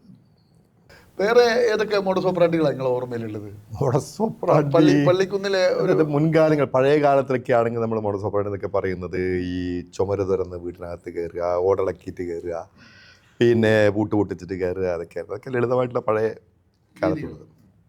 ഇപ്പോൾ നമ്മുടെ ഈ ഡിജിറ്റൽ കാലഘട്ടത്തിൽ പുതിയ മോഡസ് ഓപ്പറാണ്ടികൾ ഇങ്ങനെ വരികയാണ്. സാമ്പത്തിക കുറ്റകൃത്യങ്ങളിൽ ഉൾപ്പെടുന്ന അതിൻ്റെ അകത്ത് ഇൻവോൾവ് ആകുന്ന തുക വളരെ വലിയൊരു തുകയാണ്. അതൊക്കെ ഈ മോഡസിൻ്റെ അടിസ്ഥാനത്തിൽ മാത്രം അന്വേഷിച്ച് കണ്ടുപിടിക്കാൻ വേണ്ടി പറ്റുന്ന ഒരു കുറ്റങ്ങളാണ്. ഈ കളവിലേക്ക് തന്നെ തിരിച്ചു വരികയാണെങ്കിൽ നമ്മുടെ ഇവിടെ കണ്ണൂർ ടൗണിനോടടുത്തുള്ള ഒരു പള്ളിക്കുന്ന്, അവിടെ ഒരു വീട്ടിൽ ഇതേപോലെ വീട്ടുകാരെ പിടിച്ച് കെട്ടിയിട്ട് മുഖത്ത് സെലോഫൻ ടാപ്പ് പൊട്ടിച്ചിട്ട് ബഹളം വെക്കാതിരിക്കാൻ പറ്റും. എല്ലാവരുടെയും മുഖത്ത് സെലോഫൻ ടാപ്പ് പൊട്ടിച്ചിട്ട് വീട്ടിലെ മുഴുവൻ വീടിൻ്റെ മുറ്റത്തുള്ള കാറും എടുത്തിട്ട് പോയ ഒരു സംഭവം നടത്തി കാറും എടുത്തിട്ട്. അതെ. അത് ഡിറ്റക്ട് ചെയ്തത് ഈ സെലോഫൻ ടാപ്പ് പൊട്ടിച്ചു എന്ന് പറയുന്ന ആ ഒരു ഇൻസിഡൻറ്റ് ആണ്. ഇപ്പോൾ നേരത്തെ എന്താ പറയുക, പൂന ബേസ്ഡ് ഒരു ഹനുമാൻ ഗ്യാങ് എന്ന് വിളിക്കുന്ന ഒരു ടീമുണ്ട്. അവർ മംഗലാപുരത്ത് ഒക്കെ ഇതുപോലത്തെ ഓപ്പറേഷൻ നേരത്തെ നടത്തിയായിട്ട് നമുക്കറിയാമായിരുന്നു. അപ്പോൾ ആ കേസിലെ മംഗലാപുരത്തെ കേസിൻ്റെ പിന്നെ ഡീറ്റെയിൽസ് ഇങ്ങനെ ചോദിച്ചപ്പോൾ ഇവിടെ ഉപയോഗിച്ച സെലോഫൻ ടാപ്പിൻ്റെ അതിൻ്റെ മുകളിലുള്ള എന്താ പറയുക, ഇതിൻ്റെ കമ്പനി, അത് നിർമ്മിച്ച കമ്പനി വരെ സെയിം മംഗലാപുരത്ത് ഉപയോഗിച്ച അതേ ടൈപ്പ് സാധനം, അതേ ടൈപ്പ് പ്രോഡക്റ്റ്. അപ്പോൾ അതാണ് ഒരു ഫസ്റ്റ് ക്ലൂ ആയിട്ട് വരുന്നത്. ഞാൻ പറഞ്ഞത് ഇത് അന്വേഷണ ഉദ്യോഗസ്ഥരെ സംബന്ധിച്ചിടത്തോളം വളരെ പ്രധാനപ്പെട്ടാണ്. ഈ സവിശേഷമായിട്ടുള്ള പുതിയ മോഡസുകൾ ഡെവലപ്പ് ചെയ്ത് വരുന്നത് ഐഡൻറ്റിഫൈ ചെയ്യുക, പഠിക്കുക എന്നൊക്കെ. ഇപ്പോൾ ഈ ഇൻ്റർനാഷണൽ ലെവലിൽ, അന്താരാഷ്ട്ര തലത്തിൽ ഓപ്പറേറ്റ് ചെയ്യുന്ന ഈ സൈബർ കുറ്റകൃത്യങ്ങളിൽ പലതും ഈ നൈജീരിയൻ ടീംസ്, ഇപ്പോൾ നിങ്ങൾക്ക് ലോട്ടറി അടിച്ചു എന്ന് പറഞ്ഞിട്ട് മെസ്സേജ് വരാത്ത ആരും ഉണ്ടാവില്ല. ഫോണിൽ ലോട്ടറി അടിച്ചു എന്ന് പറഞ്ഞിട്ട് മെസ്സേജ് വന്നു കഴിഞ്ഞാൽ അത് ക്ലെയിം ചെയ്തെടുക്കുന്നതിന് വേണ്ടിയിട്ടുള്ള ഘട്ടമായിട്ട് ഞാൻ ലോട്ടറി എടുത്തിട്ടില്ല, പിന്നെ എന്ത് ലോട്ടറി അടിക്കാനാണെന്ന് നിങ്ങൾ തിരിച്ചു ചോദിച്ചു. നിങ്ങളെ ലോട്ടറി എടുക്കണ്ട, നിങ്ങളെ ഫോൺ നമ്പറാണ് നറുക്കെടുത്തത്. ഫോണില്ല പറയാൻ വേണ്ടി പറ്റില്ല, ഫോണിലല്ല മെസ്സേജ് വരുന്നത്. അപ്പോൾ അന്താരാഷ്ട്ര തലത്തിൽ ഫോൺ നമ്പർ വെച്ച് നറുക്കെടുത്തപ്പോൾ നിങ്ങളെ ഫോണാണ് ഫസ്റ്റ് പ്രൈസ് അടിച്ചിട്ടുണ്ട്, ഏതാണ്ട് 5 കോടിയുണ്ട് 10 കോടിയുണ്ട് എന്നൊക്കെ പറഞ്ഞ് ഡെലിവറി ചെയ്തു. ഇത് വിദേശത്ത് നിന്നാണ് ഈ ഫണ്ട് വരേണ്ടത്, ഈ വിദേശത്ത് നിന്ന് ഈ ഫണ്ട് ഇവിടെ എത്തിക്കുന്നതിന് ഇന്ന കാര്യങ്ങളുണ്ടെന്നും പറഞ്ഞിട്ട് ഓരോ ഘട്ടത്തിലും ഓരോ കഥ പറഞ്ഞ് അതിന് ഇത്ര രൂപ ഫീസ് അടക്കണം. ഫണ്ട് നിങ്ങൾക്ക് 5 കോടി കിട്ടുന്നല്ലേ, പക്ഷേ 5 കോടി കിട്ടുന്നതിന് പിന്നെ ഇപ്പോൾ ഒരു ആദ്യത്തെ ചിലവ് എന്നുള്ള രീതിയിൽ അതിവിടെ എത്തിക്കുന്നതിനുള്ള ഇന്ന നിയമ നടപടികളുണ്ടെന്ന് പറഞ്ഞിട്ട് പല കഥകൾ പറഞ്ഞ് അതിൻ്റെ ഫീസ് അടക്കാൻ ഇത്ര രൂപ പറഞ്ഞിട്ട് 5 ലക്ഷം 10 ലക്ഷമൊക്കെ വാങ്ങി ഓരോ പൈസ വാങ്ങിക്കഴിഞ്ഞ് കഴിഞ്ഞാലും അത് നടപടിക്രമം പൂർത്തിയാക്കിയതിൻ്റെ ഒറിജിനൽ സർട്ടിഫിക്കറ്റ് എന്ന് പറഞ്ഞിട്ട് കുറേ സർട്ടിഫിക്കറ്റുകളൊക്കെ അയച്ചു. ഇങ്ങനെ ഒരു ഘട്ടം കഴിഞ്ഞ് 35 ലക്ഷം റുപ്യ കൊടുത്തപ്പോൾ നമ്മുടെ ഇവിടുത്തെ ഒരു സുഹൃത്ത് പോലീസിൽ വന്നു. ഈ വിദേശത്ത് നിന്ന് ആക്ച്വൽ കൺസൈൻമെൻറ്റ് വന്നു, 5 കോടി രൂപയുടെ വിദേശ ഡോളർ എത്തി. അത് എന്താ സംഭവിച്ചതെന്ന് പറഞ്ഞു കഴിഞ്ഞാൽ, ഇവിടെ എത്തി ഇവരോട് പറഞ്ഞത്, നിങ്ങൾ ഈ പെട്ടി തുറന്നിട്ട് മുഴുവൻ ഡോളറുകളാണ്, നിങ്ങൾ അതിൻ്റെ മുകളിൽ നിന്ന് ഒരു 2 എണ്ണം എടുത്തിട്ട് നേരെ ബാങ്കിൽ കൊണ്ടുപോയിട്ട് പിന്നെ കൺവേർട്ട് ചെയ്യാൻ വേണ്ടി പറ്റുന്നുണ്ടോ നോക്കൂ. അയാൾ അതിനകത്ത് 2 എണ്ണം എടുത്തു കൊടുത്തു, ബാങ്കിൽ നിന്ന് കൺവേർട്ട് ചെയ്ത് കിട്ടി കറക്റ്റായിട്ട്. ഒരു മാജിക്ക് പോലെ എന്തായാലും 2 കറൻസി കൊടുത്തു, അവർ കൺവേർട്ട് ചെയ്ത് കിട്ടി, ഇന്ത്യൻ രൂപ കിട്ടി. പക്ഷേ ബാക്കി കറൻസി നോക്കുമ്പോൾ എന്താ അവസ്ഥ എന്ന് പറഞ്ഞു കഴിഞ്ഞാൽ, ഇവരൊരു കഥ അവിടെയും പറയുകയാണ്. ഇത് എയർപോർട്ടിൽ നിന്ന് ചെക്കിങ്ങിന് പിടിക്കാതിരിക്കാൻ വേണ്ടി ചില പ്രത്യേക കെമിക്കൽസ് IR ഇൻഫ്രാറെഡ് ലൈറ്റിൻ്റെ ചെക്കിങ്ങിൽ ഡിറ്റക്റ്റ് ചെയ്യാതിരിക്കാൻ വേണ്ടി ചില പ്രത്യേക കെമിക്കൽസ് അപ്ലൈ ചെയ്തിട്ടുണ്ട്. ആ കെമിക്കൽസ് കളഞ്ഞു കഴിഞ്ഞാൽ മാത്രമേ പിന്നെ നിങ്ങൾക്ക് കൺവേർട്ട് ചെയ്ത് എടുക്കാൻ വേണ്ടി പറ്റുള്ളൂ. അപ്പോൾ ആ കെമിക്കൽസിന് വലിയ പൈസയുണ്ട്, അതിന് ഇത്ര രൂപ വേണം. 35 വാങ്ങിയതിന് ശേഷം ഒരു 10 ലക്ഷം കൂടി ഇത് സാധനം എടുത്ത് കിട്ടിയില്ലേ, ബാങ്കിൽ പോയിട്ട് നിങ്ങൾക്ക് മാറ്റി കിട്ടിയില്ല രണ്ടെണ്ണം. ആ 2 നോട്ട് അവർ വേറൊരു കെമിക്കൽ ഇട്ടിട്ട് അത് തടവിയിട്ട് ആണ് ഈ 2 നോട്ട് അവർ കൊടുക്കുന്നത്. അപ്പോൾ ഇതെല്ലാ നോട്ടിനും ഇത് അപ്ലൈ ചെയ്യണം. അതിന് ഈ കെമിക്കലിന് ഒരു 10 ലക്ഷം റുപ്യ ആവശ്യമുണ്ടെന്ന് പറഞ്ഞിട്ടാണ് അവസാനം പോകുന്നത്. അപ്പോൾ ഈ 10 ലക്ഷം അയാൾ കൊടുക്കാൻ തയ്യാറായിരുന്നു. പക്ഷേ ഇവരാരും ഈ നോട്ട് വാങ്ങുന്നത് ഈ 10 ലക്ഷം വാങ്ങാൻ നേരിട്ട് വരുന്നില്ല. അങ്ങനെ വന്ന് പോലീസിൽ വന്ന് നോക്കും, ഈ എന്തോ ഫോട്ടോ കോപ്പി കടലാസ് കുറച്ച് എന്തൊക്കെയോ വേറെ പൗഡറൊക്കെ ചേർത്ത് വെച്ച വലിയൊരു ഐസ് പെട്ടി പോലെ വലിയൊരു പെട്ടിക്കകത്ത് നിറയെ കിടക്കുകയാണ് സാധനം. ഒരു ഡോളറും ഇല്ല, ഒന്നുമില്ല, ചീറ്റിങ്. ഇത് നമ്മൾ ഇൻവെസ്റ്റിഗേഷൻ നടത്തി മുംബൈ മീര റോഡിൽ വെച്ചിട്ടാണ് നൈജീരിയൻ ടീമിനെ അറസ്റ്റ് ചെയ്യുന്നത്. സമാനമായ മറ്റൊരു കേസ് വന്നു, സ്ക്വാഡുകാർ പോയി അവിടുന്ന് ഇതേ ലൊക്കേഷനിൽ മറ്റൊരു ടീമിനെ അറസ്റ്റ് ചെയ്തു.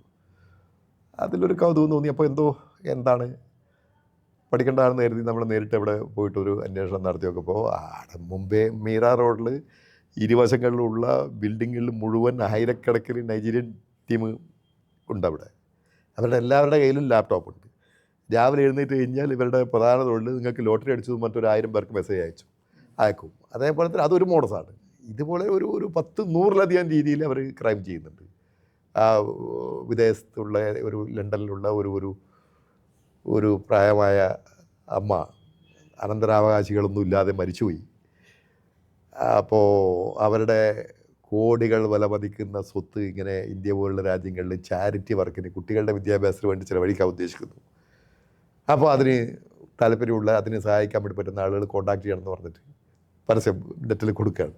ഇത് കേട്ടിട്ട് ചാടി പുറപ്പെട്ടിട്ട് അങ്ങോട്ട് പോയി ഈ അച്ചമ്മയുടെ ഫണ്ട് വാങ്ങാൻ വേണ്ടിയിട്ട് അതിന് വേണ്ടിയിട്ട് ഇങ്ങനെ അങ്ങോട്ട് ഇതേപോലെ തന്നെ അങ്ങോട്ട് പൈസ കൊടുത്ത് ഒരു ഘട്ടം കഴിയുമ്പോൾ സംശയം തോന്നിയിട്ട് പിടിക്കപ്പെട്ട കേസ്. ഇങ്ങനെ അത് വേറൊരു എക്സാമ്പിൾ, ചാരിറ്റി ഫണ്ട്.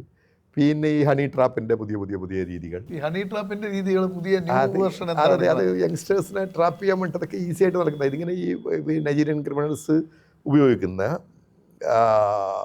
ഒരുപാട് മോഡസ് ഓപ്പറ ഉണ്ട്. 100 അധികം രീതികളുണ്ട്. മോഡസ് ഓപ്പറ പുതിയ ഒരു സബ് ഇൻസ്പെക്ടറായി കയറുന്ന കാലത്ത് ഞാൻ പറഞ്ഞു വന്നത് അതായത് നൈജീരിയൻ ടീം ഇത് എന്താണെന്ന് മനസ്സിലാക്കാൻ വേണ്ടി അവിടെ പോയപ്പോൾ അതിൽ ഏതാളെ പിടിച്ചു കഴിഞ്ഞാലും ഈ എവിഡൻസ് മുഴുവൻ അവരുടെ ലാപ്ടോപ്പിലുണ്ട്. പിന്നെ ചെറിയ ഈ ക്രോസ് മാച്ചിങ് ചില സയൻറ്റിഫിക് എവിഡൻസ് മാത്രം സൂക്ഷ്മമായിട്ട് പഠിക്കേണ്ട കാര്യമുള്ളൂ. ആയിരക്കണക്കിന് ആളുകൾ ഇതാണ് ചെയ്യുന്നത്. ഇപ്പോൾ നിങ്ങൾക്ക് ലോട്ടറി അടിച്ചു എന്ന് പറഞ്ഞു കഴിഞ്ഞാൽ എത്ര വിദ്യാഭ്യാസമുള്ള ആളുകളായാലും അത് അങ്ങ് വിശ്വസിച്ചു പോകും. ഇങ്ങനെ വിദ്യാഭ്യാസമുള്ള ആളുകളെ മാത്രം പറ്റിക്കാൻ വേണ്ടി പറ്റുന്ന ഒരുപാട് രീതികളുണ്ട്. അത് ഒരു മോഡസ് ഓപ്പറാൻഡി പഠനത്തിൻ്റെ ഭാഗമായിട്ട് ആണ് നമുക്ക് കൂടുതൽ പെട്ടെന്ന് ആളുകളെ ടീമിനെയൊക്കെ മനസ്സിലാക്കാൻ വേണ്ടി കഴിയാം. അപ്പോൾ ഈ നിങ്ങളിപ്പം കവർച്ച പറഞ്ഞു, അതുപോലെ തന്നെ ഈ ലോട്ടറി അടിക്കുന്നതോടെ കൊലപാതകം സൈബർ പറഞ്ഞു. സൈബർ ക്രൈം പുതിയ ഒരുപാട് കാര്യങ്ങൾ ഞാൻ ചോദിച്ചോണ്ട് ഈ കൊലപാതകങ്ങളും അതുപോലുള്ള ഈ ഒത്തിരി തീവ്രവാദ കേസുകളൊക്കെ അന്വേഷിച്ചിട്ടുണ്ട്. കൊലപാതകങ്ങളും കുറേ അന്വേഷിച്ചിട്ടുണ്ട്. ഈ സീരിയൽ കില്ലർമാരെയും നിങ്ങൾ കണ്ടിട്ടുണ്ട്. അങ്ങനെയാണ് ഈ കൊലപാതകം. അതുപോലെ തന്നെ ഈ ജയിൽ ചാട്ടം. അല്ല, അത് നിങ്ങളുടെ ചോദ്യത്തിൽ തന്നെ വന്നു. അത് ഈ സീരിയൽ കില്ലേഴ്സിന് ഒരു മോഡസ് ഓപ്പറാൻഡി ഉണ്ട്. പലപ്പോഴും ഈ ഒട്ടോ ശങ്കർ, ദൊണ്ടപ്പ ഹനുമാൻ എന്നൊക്കെ പറഞ്ഞിട്ടുള്ള ഒരുപാട് കൊലപാതക പരമ്പര നടത്തിയ ആളുകളുണ്ട്. അവർക്ക് ഒരു കൊലപാതകങ്ങൾക്ക് അതേപോലത്തെ സീരിയൽ കില്ലിങ് നടക്കുന്നവർക്ക് അതിൽ ആ കുറ്റവാളിയുടെ ഒരു ആത്മമുദ്ര പതിഞ്ഞ ചില ഘടകങ്ങൾ എപ്പോഴും ആ ക്രൈമിൽ ഉണ്ടാവും. കൊലപാതകങ്ങൾക്കും അത് ബാധകമാണ് പലതും.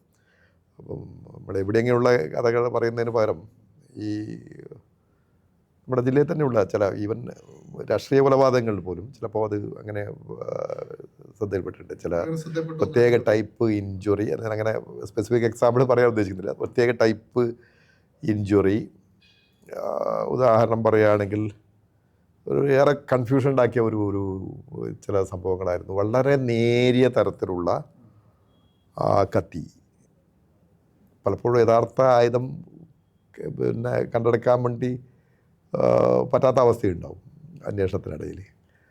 ഈ ഇഞ്ചുറിയുടെ രീതി നോക്കിയിട്ടാണ് കത്തി ഏത് ടൈപ്പ് കത്തിയാണ് നമ്മൾ മനസ്സിലാക്കുക. അപ്പോൾ വളരെ നേരിയ സർജിക്കൽ ബ്ലേഡ് ഉപയോഗിച്ചുകൊണ്ട് കൊലപാതകം നടത്തിയ ഒരു ഇൻസിഡൻ്റ് അല്ല, ഒന്നിൽ കൂടുതൽ സംഭവങ്ങൾ വന്നിട്ടുണ്ട്. അപ്പോൾ ഒരു സ്റ്റേജ് കഴിഞ്ഞപ്പോൾ ഒരു ടീം ചെയ്യുന്നതാണെന്ന് ഇത് കണ്ടെത്തിയിട്ടുണ്ട്. സാധാരണ നിലക്ക് അങ്ങനത്തെ ഒരു പിന്നെ അത്ര നേരിയ വെപ്പൺ കൊണ്ട് ഒരു ഇഞ്ചുറി കോസ് ചെയ്ത് കഴിഞ്ഞാൽ എന്ത് ടൈപ്പ് വെപ്പണാണെന്ന് കണ്ടുപിടിക്കാൻ വലിയ പാടാണ്. അത് മനസ്സിലാക്കാൻ വേണ്ടി പറ്റില്ല. അത്ര നേരിയ ഒരു കേസിൽ അങ്ങനെ സംഭവിച്ചു. ഒരു നേരിയ ഒരു കത്തി എടുത്തിരിക്കുന്ന കോടതിയിൽ കാണിച്ചിട്ട് ഈ കത്തിയിൽ കൊണ്ട് തക്കാളി മുറിക്കാൻ വേണ്ടി പറ്റുമോ എന്നൊക്കെ ചോദിച്ച ഒരു സംഭവം. അപ്പോൾ തക്കാളി മുറിക്കാൻ അല്ല, അതായത് സർജിക്കൽ ബ്ലേഡ് വേറെ ഒരു പ്രത്യേക ടൈപ്പ് സർജിക്കൽ ബ്ലേഡ് ആകുമ്പോൾ അതിൻ്റെ ആ ഷാർപ്പ്നെസ് കൊണ്ട് പിന്നെ അങ്ങനെ സംഭവിക്കാം. ചില വൈറ്റൽ ഓർഗൻസിൽ സംഘടിതമായിട്ടുള്ള ട്രെയിനിങ് ലഭിച്ച ചില ടീമൊക്കെ ആകുമ്പോൾ അങ്ങനെ ഓപ്പറേറ്റ് ചെയ്യാൻ വേണ്ടി പറ്റും. അങ്ങനെ പറ്റിയ പരമ്പര സംഭവം കേരളത്തിൽ തന്നെ ഉണ്ടായിട്ടുണ്ട്. ഞാൻ എന്താണെന്ന് പറയുന്നില്ല, പക്ഷെ അങ്ങനെ ഉണ്ടായിട്ടുണ്ട്. പിന്നെ ഇപ്പം ഞാൻ പറഞ്ഞു വന്നത് ഈ കള്ളന്മാർക്ക് കളവ് കേസുകളിൽ മാത്രമല്ല മോഡസ് ഓപ്പറാൻഡി, ഈ സീരിയൽ കില്ലേഴ്സിൻ്റെ ഒരു മോഡസ് ഓപ്പറാൻഡി ഉണ്ട്. അതെ, നമ്മുടെ കാസർഗോഡ് ഒരു ഇരട്ട കൊലപാതകം, തളങ്കര ഇരട്ട കൊലപാതകം ഉണ്ടായില്ലേ. അപ്പോൾ അതിൻ്റെയൊക്കെ അന്വേഷണത്തിൽ പല ലീഡും പല സംശയങ്ങളൊക്കെ ഉണ്ടായി. അവസാനം ബാംഗ്ലൂർ ഒരു ടീമിനെ അറസ്റ്റ് ചെയ്തു. നാടോടി സംഘം, ദൊണ്ടപ്പ ഹനുമ ടീം എന്ന് അവർ പറയാം. അവരെ അറസ്റ്റ് ചെയ്തപ്പോൾ ഇവർ കൊലപാതക കഥകൾ ഇങ്ങനെ പറഞ്ഞ് ഒരു 52 അന്വേഷണ ഉദ്യോഗസ്ഥർ സംശയിച്ചു ഇത് വെറുതെ പറയുന്നതാണോ. അവർ ഫീൽഡ് ഇൻവെസ്റ്റിഗേഷൻ തുടങ്ങി ഓരോ സ്ഥലത്തായിട്ട് അന്വേഷിക്കുമ്പോൾ ഞെട്ടിപ്പിക്കുന്ന കഥ. ഇവർ പറഞ്ഞ എല്ലാ സംഭവത്തും അവിടെ കൊലപാതകം നടന്നിട്ടുണ്ട് കൃത്യമായിട്ട്. അങ്ങനെ നോക്കുമ്പോൾ കാസർഗോഡ് ഇരട്ട കൊലപാതകം നടന്ന അതും പറഞ്ഞു ഇവർ. അതും കവർച്ചയുടെ ഭാഗമായിട്ടാണ്. അതെ, അത് കവർച്ചയുടെ ഭാഗത്ത് അവരെയും കൊണ്ട് വന്നപ്പോൾ ഇവിടെ തെളിയാത്ത തളങ്കര ഡബിൾ മർഡർ കിടക്കുകയാണ്. അതിൽ പ്രതിയാണെന്ന് പറഞ്ഞിട്ട് എത്ര ആളുകളെ, നിരപരാധികളായിട്ടുള്ള ആളുകളെ പോലീസ് ചോദ്യം ചെയ്യുകയും അതിൻ്റെ അങ്ങനത്തെ ഒരു നമുക്ക് പോലീസ് ഉദ്യോഗസ്ഥർക്ക് പറ്റാവുന്ന ഏറ്റവും വലിയ ദുരന്തം എന്ന് പറയാവുന്ന ഒരു കാര്യമാണ് പലപ്പോഴും ഈ നിരപരാധികളായിട്ടുള്ള ആളുകളിലേക്ക് സംശയത്തിൻ്റെ മുന പോയി കഴിഞ്ഞാൽ അത് പലപ്പോഴും ദഹിപ്പിച്ച് കളയും ആളുകളെ. അതെ, അങ്ങനെ ഒരു കാരണവശാലും അത്തരത്തിലുള്ള തെറ്റ് പറ്റാൻ വേണ്ടി പാടില്ല. ഈ തീവ്രവാദ ടീമുണ്ടല്ലോ, നിങ്ങൾ പല തീവ്രവാദ കേസൊക്കെ അന്വേഷിച്ചിട്ടുണ്ടല്ലോ, അതിനകത്തൊക്കെ അവരുടെ ഒരു മാനസികാവസ്ഥയും വ്യവഹാരവും ഒക്കെ എങ്ങനെയായിരിക്കും? തീവ്രവാദ കേസ് നമ്മൾ മോഡസ് ഓപ്പറാൻഡിയാണ് നമ്മൾ പറയുന്നത്. തീവ്രവാദ കേസുകളിൽ മോഡസ് ഓപ്പറാൻഡി, പക്ഷേ അത് ആ സബ്ജക്റ്റ് അങ്ങനെ ഒരു ഓപ്പണായിട്ട് സംസാരിക്കാൻ വേണ്ടി പറ്റുന്ന ഒരു സബ്ജക്റ്റല്ല. പക്ഷേ എങ്കിൽ പോലും ഈ നമ്മുടെ മഹാനഗരങ്ങളിലൊക്കെ വൻ സ്ഫോടന പരമ്പര നടത്തിയ സംഭവങ്ങൾ ഗ്രൂപ്പ് ചെയ്തത് ഈ ചില മോഡസ് ഓപ്പറാൻഡി വെച്ചിട്ടാണ്. അതിലെ കണ്ടെയ്നർ എന്താണ്, ഇവർ ഈ എക്സ്പ്ലോസീവ്സിന് ഉപയോഗിച്ച കണ്ടെയ്നറായിട്ട് ഉപയോഗിച്ച സാധനം എന്താണ്, ടൈം ഓഫ് ബ്ലാസ്റ്റിങ്, അതിൻ്റെ ഉപയോഗിച്ചിട്ടുള്ള കെമിക്കൽസ്, ഇങ്ങനത്തെ കുറേ കാര്യങ്ങളുണ്ട്. ഇതിൽ ചില സമാനതകൾ, പിന്നെ വലിയ ചില സമാനതകൾ പല സംഭവങ്ങൾക്കും കാണുമ്പോൾ അത് ഒരേ ടീം ചെയ്തതാണെന്ന് നമുക്ക് മനസ്സിലാക്കാൻ വേണ്ടി പറ്റും. അതിൻ്റെയൊക്കെ വലിയ രീതിയിലുള്ള ഡിറ്റക്ഷൻ നടത്തിയത് കുറേയൊക്കെ ഈ മോഡസ് ഓപ്പറാൻഡിൻ്റെ അടിസ്ഥാനത്തിൽ തന്നെയാണ്. ശരിക്കും പ്രൊഫഷണലായിട്ട് അതങ്ങനെ സ്ഥിരമായിട്ട് പഠിക്കുക എന്നുള്ളത് വളരെ പ്രധാനപ്പെട്ട ഒരു കാര്യമാണ്. ഈ കള്ളനോട്ട്, നിങ്ങൾ ഒരു കാലത്ത് വ്യാപകമായ കള്ളനോട്ട് വേട്ട നടത്തിയിട്ട് എൻ്റെ ഓർമ്മയുണ്ട്. പല സ്ഥലത്തും ഈ വിജനമായ സ്ഥലത്ത് വീട് വാടകയ്ക്കെടുത്ത് കള്ളനോട്ട് അടിക്കുക, അതിൻ്റെയൊക്കെ ഒരു ഓർമ്മ എങ്ങനെയാണ്? അതെ, അപ്പോൾ ഇപ്പോഴും കള്ളനോട്ട് ഉണ്ടാകാം, പക്ഷേ അന്നത് വളരെ വ്യാപകമായിരുന്നു. ശരിക്കും തിരിച്ചറിയാൻ പറ്റാത്ത വിധത്തിൽ ഒറിജിനൽ നോട്ട് ചെയ്ത് വ്യാജ നോട്ട് ചെയ്ത് തിരിച്ചറിയാൻ വേണ്ടി പറ്റാത്ത രീതിയിൽ വളരെ ഐഡൻറ്റിക്കലായിട്ടുള്ള വലിയ ടെക്നോളജിയൊക്കെ ഉപയോഗിച്ചൊക്കെ ചെയ്യുന്ന. ഇപ്പോൾ ഒറിജിനൽ റിസർവ് ബാങ്കിൽ നിന്ന് കള്ളനോട്ട് അടിക്കുന്ന അതേ മെഷീൻ ലാസ്റ്റ് ഡിസ്മാൻഡിൽ ചെയ്യാൻ വേണ്ടി കൊടുത്തപ്പോൾ അത് വാങ്ങിയിട്ടാണല്ലോ അബ്ദുൽ കരീം തെലഗി എന്ന് പറഞ്ഞ ആൾ ചെയ്തിരിക്കുന്നത്. എന്ന് പറഞ്ഞാൽ എന്താ ഡിഫറൻസ് ഉണ്ടാകുക? Same machine. അങ്ങനെയൊക്കെയുള്ള കേസുകൾ ഉണ്ടായല്ലോ, തെലഗി കേസ്. അതുപോലെ അങ്ങനെ ഉണ്ടായിരുന്നു. ചിലപ്പോൾ ഈ നമ്മുടെ ഫോറിൻ ഇക്കോണമീസ്, രാജ്യങ്ങൾ തമ്മിലുള്ള സാമ്പത്തിക യുദ്ധത്തിൻ്റെ പശ്ചാത്തലത്തിൽ വേണം, എക്കണോമിക് വാർഫെയർ എന്നിട്ടൊരു കൺസെപ്റ്റ് ഉണ്ട്, അതിൻ്റെ പശ്ചാത്തലത്തിൽ വേണം ഈ കള്ളനോട്ടടി ഇങ്ങനത്തെ കാര്യങ്ങൾ, ഈ സാമ്പത്തിക കുറ്റങ്ങളെ കാണാൻ വേണ്ടി. ഒരു രാജ്യത്തെ തകർക്കാനുള്ള ഏറ്റവും ബെസ്റ്റ് നടപടി ആ രാജ്യത്തിൻ്റെ കറൻസി അങ്ങോട്ട് പമ്പ് ചെയ്യുക എന്നുള്ളതാണ്. വ്യാജ കറൻസി അങ്ങോട്ട് പമ്പ് ചെയ്ത് കഴിഞ്ഞാൽ ഇക്കോണമിയെ പല രീതിയിൽ അതെ വലിയ രീതിയിലുള്ള പ്രശ്നങ്ങൾ ഉണ്ടാകും. ഒരു കാലത്ത് അങ്ങനെയുള്ള എന്താ പറയുക, ഈ വലിയ രീതിയിലുള്ള ഒറിജിനൽ കറൻസിയെ വെല്ലുന്ന രീതിയിലുള്ള ഐഡൻറ്റിക്കൽ കറൻസിയൊക്കെ വരുമ്പം ആ രീതിയിലൊക്കെ അന്വേഷിച്ച സംഭവങ്ങളൊക്കെ ഉണ്ടായിട്ടുണ്ട്. നമ്മളൊക്കെ ഡിറ്റക്ട് ചെയ്ത കുറേയധികം കേസുകളിൽ പിന്നെ തലശ്ശേരിയുള്ള തളിപ്പറമ്പിലുണ്ടായപ്പോൾ ഉള്ള കുറേയധികം കേസുകളുണ്ട്. പ്രധാന കഥകളൊക്കെ പുസ്തകമാകുന്നുണ്ട്. നിങ്ങൾ ഈ റേപ്പ് കേസുകൾ കൊലപാതകങ്ങൾ ഇതൊക്കെ ഒത്തിരി തെളിയിച്ചിട്ടുണ്ട്. ഇപ്പം റീത്ത വധം ഉൾപ്പെടെയുള്ള ഒത്തിരി കേസുകൾ. അതിനകത്തൊക്കെ ഈ പ്രതികളിലേക്ക് എത്തുന്നത് നിങ്ങൾ അതിനകത്ത് എങ്ങനെയൊക്കെയാണ്? നമ്മുടെ ഏതെങ്കിലും ഒരു കഥ ഫോക്കസ് ചെയ്ത് പറയണമെങ്കിൽ വേണ്ട, സമയത്തിന് അത് തന്നെ പറയണം. പക്ഷെ അതിൽ പലതും സിനിമയൊക്കെ ആകാൻ പോവല്ലേ, അപ്പോൾ പിന്നെ അതിനകത്തേക്കൊന്നും ഞാൻ കിടക്കുന്നില്ല. ഞാൻ അന്വേഷിച്ച് തെളിയിച്ച് ശിക്ഷ വാങ്ങിക്കൊടുത്ത് അന്വേഷിച്ച് എല്ലാം മർഡർ കേസ് ഞാൻ അന്വേഷിച്ച് എല്ലാം ശിക്ഷിക്കപ്പെട്ടിട്ടുണ്ട്. തളിപ്പറമ്പ് പഴയങ്ങാടിയുള്ള റീത്ത വധം, അതുപോലെ തന്നെ കണ്ണൂർ ടൗണിലുള്ള എന്താണ് ജ്യോതിഷോ കേസ്, അതുപോലെ തന്നെ വടകരയുള്ള ശോശാമ ഇല്ല, അതപ്പോഴത്തേക്കും പ്രതി ആത്മഹത്യ ചെയ്ത് വിചാരണ നടന്നില്ല. കുറേയധികം ശോശാമൊക്കെ എങ്ങനെയാ അതിൻ്റെ ഒരു ഓർമ്മയിൽ? ഇല്ല, അത് പ്രതി ആത്മഹത്യ ചെയ്തു. വിചാരണ നടക്കുന്നതിനിടയിൽ അതിപ്പോ നിങ്ങള് പിണറായില് മക്കളെയും അച്ഛനെയും അമ്മയും എല്ലാം കൊന്ന ആ കക്ഷിയില്ല, അതും ജയിലിൽ ആത്മഹത്യ ചെയ്തല്ലോ. അതെ, പിണറായി കൂട്ടക്കൊല. അതെ, പിണറായി കൂട്ടക്കൊല.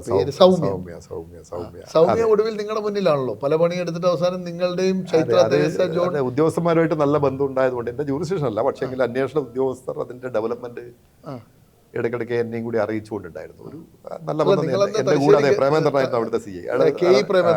ഒരുപാട് സെൻസേഷൻ ആയിട്ടുള്ള കേസുകൾ ഡിറ്റക്റ്റീവ് ഓഫീസറാണ്. നിങ്ങൾ ചൈത്ര തെരേസ ജോൺ ASP, പിന്നെ KE പ്രേമേന്ദ്രൻ അവിടുത്തെ CI. അപ്പൊ നിങ്ങൾ അന്ന് ഈ സൗമ്യയെ ചോദ്യം ചെയ്യുമ്പോൾ അവള് മനസ്സ് തുറക്കുന്നതിന് മുമ്പ് അവള് പറഞ്ഞു, എനിക്ക് ആ ടീഷർട്ട് ഇട്ട ഉദ്യോഗസ്ഥർ, അതായത് പ്രേമേന്ദ്രനും കൂടി വരണം, എന്നിട്ട് ഞാൻ മനസ്സ് തുറക്കാം. അത് കാര്യം പറഞ്ഞു. അതിനുശേഷം ഡീറ്റെയിൽസ് പറയുന്ന ഘട്ടത്തിൽ അങ്ങനെ വന്നു. അത് എന്ന് പറഞ്ഞു കഴിഞ്ഞാൽ ഒരു സാഹചര്യ തെളിവുകൾ ഉണ്ട്. ഒരു വീട്ടിൽ തന്നെ വീണ്ടും വീണ്ടും വീണ്ടും മരണങ്ങൾ നടക്കുന്നു. അത് കൊലപാതകമാകാം. അപ്പോൾ ആ വീട്ടിൽ അവശേഷിക്കുന്ന ഇവള് മാത്രമേ ഉള്ളൂ. പക്ഷേ ഡയറക്റ്റ് എവിഡൻസ് എന്ന് പറയാനൊന്നുമില്ല. അങ്ങനെ വരുമ്പോൾ അവരുടെ കൺഫഷൻ എടുക്കുക എന്നുള്ളത്, അത് അവരുടെ കുറ്റസമ്മത മൊഴി എടുക്കുക, അവർ സമ്മതിക്കണം, കുറ്റസമ്മത മൊഴി എടുക്കണം, അതിന് എന്തെങ്കിലും തെളിവ് കിട്ടുമെന്നാണ് പിന്നീട് നോക്കുക. ആരാതി ഇത്തരത്തിൽ ഡയറക്റ്റ് എവിഡൻസ് ഇല്ലാതെ വരുമ്പം കുറ്റസമ്മതം SH ഇറലവൻ്റാണ്, മെറ്റീരിയലാണ്, കോടതിയിൽ കൊടുക്കാൻ വേണ്ടി പറ്റില്ല, അതിനങ്ങനെ ഒരു തെളിവ് മൂല്യമില്ല. പക്ഷേ അതിൽ പറയുന്ന പല കാര്യങ്ങളും നമുക്ക് അന്വേഷിച്ച് തെളിയിക്കാൻ വേണ്ടി പറ്റും. അപ്പോൾ ഈ കേസിൽ ഇവിടെ കുറേ ദിവസം നമ്മൾ ആസ്പത്രിയിലൊക്കെ അഡ്മിറ്റ് ചെയ്തൊക്കെ അവർ ചോദിച്ചു കഴിഞ്ഞപ്പോൾ ഒരു ബ്രേക്ക് ത്രൂ വരുന്നില്ല. പക്ഷേ അവരാണെന്ന് അവർ കൊലപാതകം നടത്തുകയാണെന്നൊരു ബോധ്യമുണ്ട്. അങ്ങനെ കുറേ ദിവസം കഴിഞ്ഞപ്പോൾ DIG എന്നോട് വിളിച്ചിട്ട് അവരെ ആ ഇൻട്രോഗേഷൻ ടീമിലൊന്ന് ഭാഗവാക്കാണെന്ന് പറഞ്ഞിട്ട് അങ്ങനെ എന്നെ അയച്ചതാണ്. അപ്പോൾ അവിടെ പോയിട്ട് ഈ ഇൻട്രോഗേഷൻ എന്ന് പറഞ്ഞാൽ ഒരുപാട് ആളുകൾ ഇങ്ങനെ വളഞ്ഞു കൂടി ഇരുന്ന് ചോദ്യം ചെയ്യൽ, അതിൽ കഥയില്ല. അത് രണ്ട് മൈൻഡുകൾ തമ്മിലുള്ള ഒരു ഫൈറ്റാണ് ഇൻട്രോഗേഷൻ എന്നൊക്കെ പറഞ്ഞാൽ. ഒരുപാട് ഒരു സൈക്കോളജിക്കൽ അപ്രോച്ച് അതിനാവശ്യമാണ്. ആ പറയുന്നതിനിടയിലുള്ള ഇവരുടെ മുഖഭാവം, എന്താ പറയുക, ഒരു പല ഭ്രാന്തൻ കഥകളുണ്ടാക്കും പലപ്പോഴും ക്രിമിനൽസ്. ആ കഥകൾ നമുക്ക് എടുക്കാനുള്ള ഭാഗം ഏതാണ് എന്ന് തിരിച്ചറിയാം. അവരുടെ മുഖത്തുണ്ടാകുന്ന ചെറിയ ഭാവവ്യത്യാസം, വായിൽ നിന്ന് വെള്ളമിറക്കുന്ന രീതി, കണ്ണ് ചിമ്മുന്നത് ഉൾപ്പെടെയുള്ള ഓരോ കാര്യത്തിൽ അതിൻ്റേതായ റിലവൻസ് ഉണ്ട്. ആ സൂക്ഷ്മമായിട്ടുള്ള ഫേഷ്യൽ എക്സ്പ്രഷൻസ് മനസ്സിലാക്കിയിട്ട് അവരുടെ മൈൻഡ് റീഡ് ചെയ്യാൻ വേണ്ടി പറഞ്ഞു. ഒരുപാട് പുസ്തകങ്ങൾ അതിൻ്റെ അകത്ത് ആ മേഖലയിലുണ്ട്. ഒരു തോമസ് A. ഹാരിസ് എന്ന് പറയുന്ന ആൾ എഴുതിയ I am okay, you are okay. രണ്ട് പേര് അതെ, how to read a person like a book എന്നൊക്കെ പറഞ്ഞുള്ള കുറേ പുസ്തകങ്ങളുണ്ട്. ഈ രണ്ട് വ്യക്തികൾ തമ്മിലുള്ള സംസാരത്തിൽ റിഫ്ലക്റ്റ് ചെയ്യുന്ന ആളുകളുടെ മനോഭാവം എന്താണെന്ന് പഠിക്കുന്നത് ഒരു അക്കാഡമിക് സബ്ജക്റ്റാണ്. അതിന് ട്രാൻസാക്ഷൻ അനാലിസിസ് എന്നാണ് പറയുക സൈക്കോളജിയിൽ. ഇപ്പോൾ രണ്ടുപേര് തമ്മിൽ സംസാരിക്കുമ്പം പിന്നെ അവരുടെ ഒരു ഈഗോ സ്റ്റേറ്റ് എന്ന് പറയും. ഈഗോ സ്റ്റേറ്റ് എന്ന് പറഞ്ഞു കഴിഞ്ഞാൽ അത് parental ego, adult ego, child ego എന്നൊക്കെ പറഞ്ഞ പല തലങ്ങളുണ്ട്. പ്രത്യേകിച്ച് ക്രിമിനൽസിനോടൊക്കെ സംസാരിക്കുമ്പോൾ ഇത് വളരെ പ്രധാനപ്പെട്ടാണ്. നമ്മൾ ഒരു കാര്യം അങ്ങോട്ട് ചോദിക്കുമ്പോൾ നമ്മളെ വിലയിരുത്തിക്കൊണ്ട്, നമ്മുടെ ചോദ്യം വിലയിരുത്തിക്കൊണ്ട് നമ്മളെ ഒരു ഉപദേശിക്കുന്ന രീതിയിലൊക്കെ സംസാരിക്കുന്നവരുണ്ടാവും. പ്രത്യേകിച്ച് ആ രീതിയിലൊക്കെ പിന്നെ സംസാരിക്കുന്ന ആളുകളുണ്ടാവും. അപ്പോൾ അതിൽ നിന്ന് നമ്മൾ മനസ്സിലാക്കേണ്ടത് അവർ പാരൻ്റൽ ഈഗോയിലാണ്. പാരൻ്റൽ ഈഗോ ഒരു പാരൻ്റ് കുട്ടിയോട് സംസാരിക്കുന്ന രീതിയിൽ നമ്മളെ അവർ വിലയിരുത്തുകയാണ്. ആ ഒരു സ്റ്റേജിലുള്ള ഒരാളിനോട് നമ്മൾ ഡയറക്റ്റ് കൊലപാതകത്തിനെ പറ്റി ചോദിച്ചിട്ട് ഒരു കാര്യമില്ല. അതിനെ മെല്ലെ ഇറക്കി കൊണ്ടുവന്ന് അഡൾട്ട് ഈഗോയിലേക്ക് എത്തിക്കണം. അഡൾട്ട് ഈഗോയിൽ നിന്ന് പിന്നെയും താഴോട്ട് കൊണ്ടുവന്നിട്ട് ചൈൽഡ് ഈഗോയിലേക്ക് എത്തിക്കണം. ചൈൽഡ് ഈഗോ എന്ന് പറഞ്ഞാൽ നേരെ തിരിച്ചുള്ള സംഭവം. ഒരു മൈൻഡിന് ഒരു ഡിഫൻസും ഇല്ലാത്ത രീതിയിൽ നിഷ്കളങ്കമായിട്ട് കാര്യങ്ങൾ പറയുന്ന ഒരു കുട്ടിയുടെ നിഷ്കളങ്കതയിലേക്ക് അവരെ എത്തിക്കുക എന്നുള്ളതാണ്. അത് വളരെ പ്രധാനപ്പെട്ടാണ്. അതെങ്ങനെ എത്തിക്കാൻ വേണ്ടി പറ്റും? നമ്മളിങ്ങനെ വളരെ ഷാർപ്പായിട്ട് സംസാരിച്ചതിനെ കൊടുത്ത് ഒരു കാര്യമില്ല, ഭീഷണിപ്പെടുത്തിയതിനെ കൊടുത്ത് ഒരു കാര്യമില്ല. അത് അവരുടെ ആ റെസ്പോൺസ് ട്യൂൺ ചെയ്യപ്പെടുന്നതാണ്. നമ്മൾ കൊടുക്കുന്ന ആ സ്റ്റിമുലസ് നിന്നാണ് ആ റെസ്പോൺസ് തിരിച്ച് ആ രീതിയിൽ വരുന്നത്. ഞാൻ ഈ കാണുന്ന സമയത്ത് പിന്നെ ആ രീതിയിലായിരുന്നു. ചെറിയൊരു കാര്യം പറയുമ്പോൾ അത്ര ഷാർപ്പായിട്ട് മറുപടി അവരിങ്ങോട്ട് പിന്നെ പറഞ്ഞുകൊണ്ടിരിക്കുന്ന അവസ്ഥയിലായിരുന്നു. അപ്പോൾ ചെറിയ കാര്യമേ ഉള്ളൂ, ചെറിയ ആ മാനസികാവസ്ഥ മനസ്സിലാക്കിയിട്ട് അവരെ എന്താ പറയുക ഒരു ചൈൽഡ് ഈഗോ സ്റ്റേറ്റിലേക്ക് ഇറക്കി കൊണ്ടുവരിക എന്നുള്ളതാണ് ഒരു മനഃശാസ്ത്രപരമായ അതെ മനഃശാസ്ത്രപരമായ സമീപനം. അതിന് ഇമോഷണൽ അപ്രോച്ചേ നടക്കുള്ളൂ. വളരെ വൈകാരികമായിട്ടുള്ള ഒരു രീതി മാത്രമേ നടക്കുള്ളൂ. ഞാനൊരു കാര്യം അങ്ങോട്ട് ചോദിക്കുമ്പോൾ മുഖത്തൊക്കെ രക്തം വലിഞ്ഞു മുറുകി ഭയങ്കര ടെൻഷൻ അടിച്ചിട്ട് നിങ്ങൾ ആരാന്ന് എനിക്കറിയില്ല, ഇത് കുറേ ദിവസമായിട്ട് പരിപാടി തുടങ്ങിയിട്ട് പലരും മാറി മാറി വന്നിങ്ങനെ ചോദിച്ചുകൊണ്ടിരിക്കുകയാണ്, എൻ്റെ മകളാണ് മരിച്ചത്, എൻ്റെ അച്ഛനാണ്, എൻ്റെ അമ്മയാണ് മരിച്ചത്, അല്ല എനിക്ക് സങ്കടമില്ലേ, നിങ്ങളെന്താ എന്നെ ഇങ്ങനെ പിടിച്ച് ഈ രീതിയിലുള്ള പ്രശ്നങ്ങൾ അവർ വളരെ യുക്തിസഹമായിട്ട് അവതരിപ്പിക്കാൻ ശ്രമിക്കുകയാണ്. അപ്പോൾ ഞാനെന്താ മാനസിക രോഗിയാണോ എന്നൊക്കെ പറഞ്ഞിട്ടുള്ള ഒരു പ്രതികരണം. അപ്പോൾ എങ്ങനെ നമ്മൾ അപ്രോച്ച് ചെയ്യും? അവർ പറയുന്ന അതേ രീതിയിൽ നമ്മൾ തിരിച്ച് പ്രതികരിച്ചാൽ എത്ര ദിവസം വേണമെങ്കിലും അവർ സംസാരിച്ചു, യാതൊരു കാര്യമില്ല അവരെക്കൊണ്ട്. അപ്പോൾ അവരെ ഇമോഷണലായിട്ട് ചൈൽഡ് കൊണ്ട് ഞാൻ അവിടെ അവരോട് സംസാരിച്ചിട്ടുള്ളൂ. വളരെ ശാന്തമായിട്ട് ഞാൻ അറിയാതെ എൻ്റെ വായിൽ വന്ന ഒരു വാക്ക് മോളെ, ചെറിയ കുട്ടി, ആ ചെറിയ കുട്ടി പറഞ്ഞാൽ ഞാൻ എൻ്റെ വയസ്സുമായിട്ട് കമ്പയർ ചെയ്യുമ്പോൾ ചെറിയ കുട്ടി മോളെ സൗമ്യ, നീ ചോദിക്കും മോളെ, നീ ചോദിക്കുന്നത് ഞാൻ എന്താ മാനസിക രോഗിയാണെന്ന്. നീ മാനസിക രോഗിയാണോ എന്ന് എനിക്കറിയില്ല, പക്ഷേ നീ കുറേ ദിവസമായിട്ട് ശാന്തമായിട്ട് ഉറങ്ങിയിട്ടില്ല എന്ന് എൻ്റെ മുഖത്ത് നോക്കിയാൽ മനസ്സിലാവും. നിൻ്റെ സംസാരത്തിലൊക്കെ വലിയ ടെൻഷൻ കാണുന്നു. അപ്പോൾ കൊലപാതകം നീ നടത്തിയോ നമ്മൾ ചോദിച്ചിട്ടില്ല, പിന്നെ നിൻ്റെ ചില സാന്നിധ്യങ്ങളിലേക്കൊക്കെ കൊലപാതകങ്ങൾ നടക്കുന്നു, അത് വീണ്ടും തുടരാം. അപ്പോൾ ഇതിന് ആ രീതിയിൽ അപ്രോച്ച് ചെയ്തപ്പോൾ ആ മുഖത്തെ ടെൻഷൻ ഇങ്ങനെ മാറി മാറി വരുന്നത് നമുക്ക് കാണാം. ടെൻഷൻ മാറി വരുന്നു, സാവകാശം, നിങ്ങളെന്താ എന്നെ വിളിച്ചത് മോളെന്നു ഇതൊക്കെ പറഞ്ഞിട്ടുള്ള ആ ഒരു സാവകാശം മാറി. അത് ആ രൂക്ഷമായി സംസാരിച്ച അവസ്ഥയിൽ നിന്ന് കണ്ണിൽ നിന്ന് കണ്ണുനീര് വരുന്ന ഒരു അവസ്ഥ വന്നു. അവർ പൂർണ്ണമായിട്ടും ഒരു ചൈൽഡ് ഈഗോ സ്റ്റേറ്റിലെത്തി എന്നുള്ളൊരു തോന്നൽ വന്നപ്പോൾ ഞാൻ അവരുടെ ചെറുപ്പകാലത്തെക്കുറിച്ചും കല്യാണത്തെ പറ്റിയും പിന്നെ വിവാഹാനന്തര ജീവിതത്തെക്കുറിച്ചും ഭർത്താവിനെ പറ്റിയും കുടുംബത്തിനെ പറ്റിയും എല്ലാം ചോദിച്ചു. അപ്പോൾ കഷ്ടപ്പാടും ബുദ്ധിമുട്ടും കാര്യങ്ങളൊക്കെ ഇങ്ങനെ പറഞ്ഞു വരുന്നതിന് ഇടയിൽ ഭർത്താവ് ചിലവിന് കൊടുക്കുന്നില്ല, മദ്യപിച്ച് മർദ്ദിക്കുന്നു, വന്നിട്ട് കുട്ടികളെ വളർത്താൻ മറ്റു മാർഗമില്ല.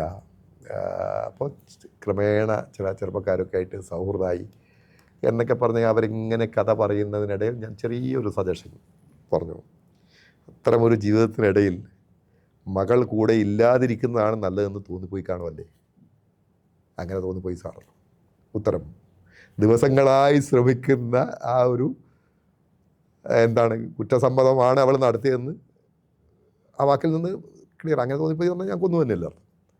പക്ഷേ അത് യാതൊരു ആവേശവും കാണിക്കാതെ അങ്ങനെ ഒരു കാര്യം അവൾ പറഞ്ഞു എന്നുള്ളത് ശ്രദ്ധിക്കാതെ പോലെ വീണ്ടും സമയമെടുത്ത് സംസാരിച്ച് പോയപ്പോൾ ക്രമേണ കാര്യങ്ങൾ പറഞ്ഞു. ഒരു ഘട്ടം കഴിഞ്ഞ് നമുക്ക് ആവശ്യമുള്ള കൺഫർഷൻ ആയിന്ന് വന്നപ്പോൾ നമ്മൾ ബാക്കി ഉദ്യോഗസ്ഥരെയും കൂടി വിളിച്ചിട്ട് പിന്നെ അങ്ങനെ അപ്പോൾ ഒരു വനിതാ പോലീസ് മാത്രമേ ഉള്ളൂ, വിശദമായിട്ട് കൺഫേസ് ചെയ്തു.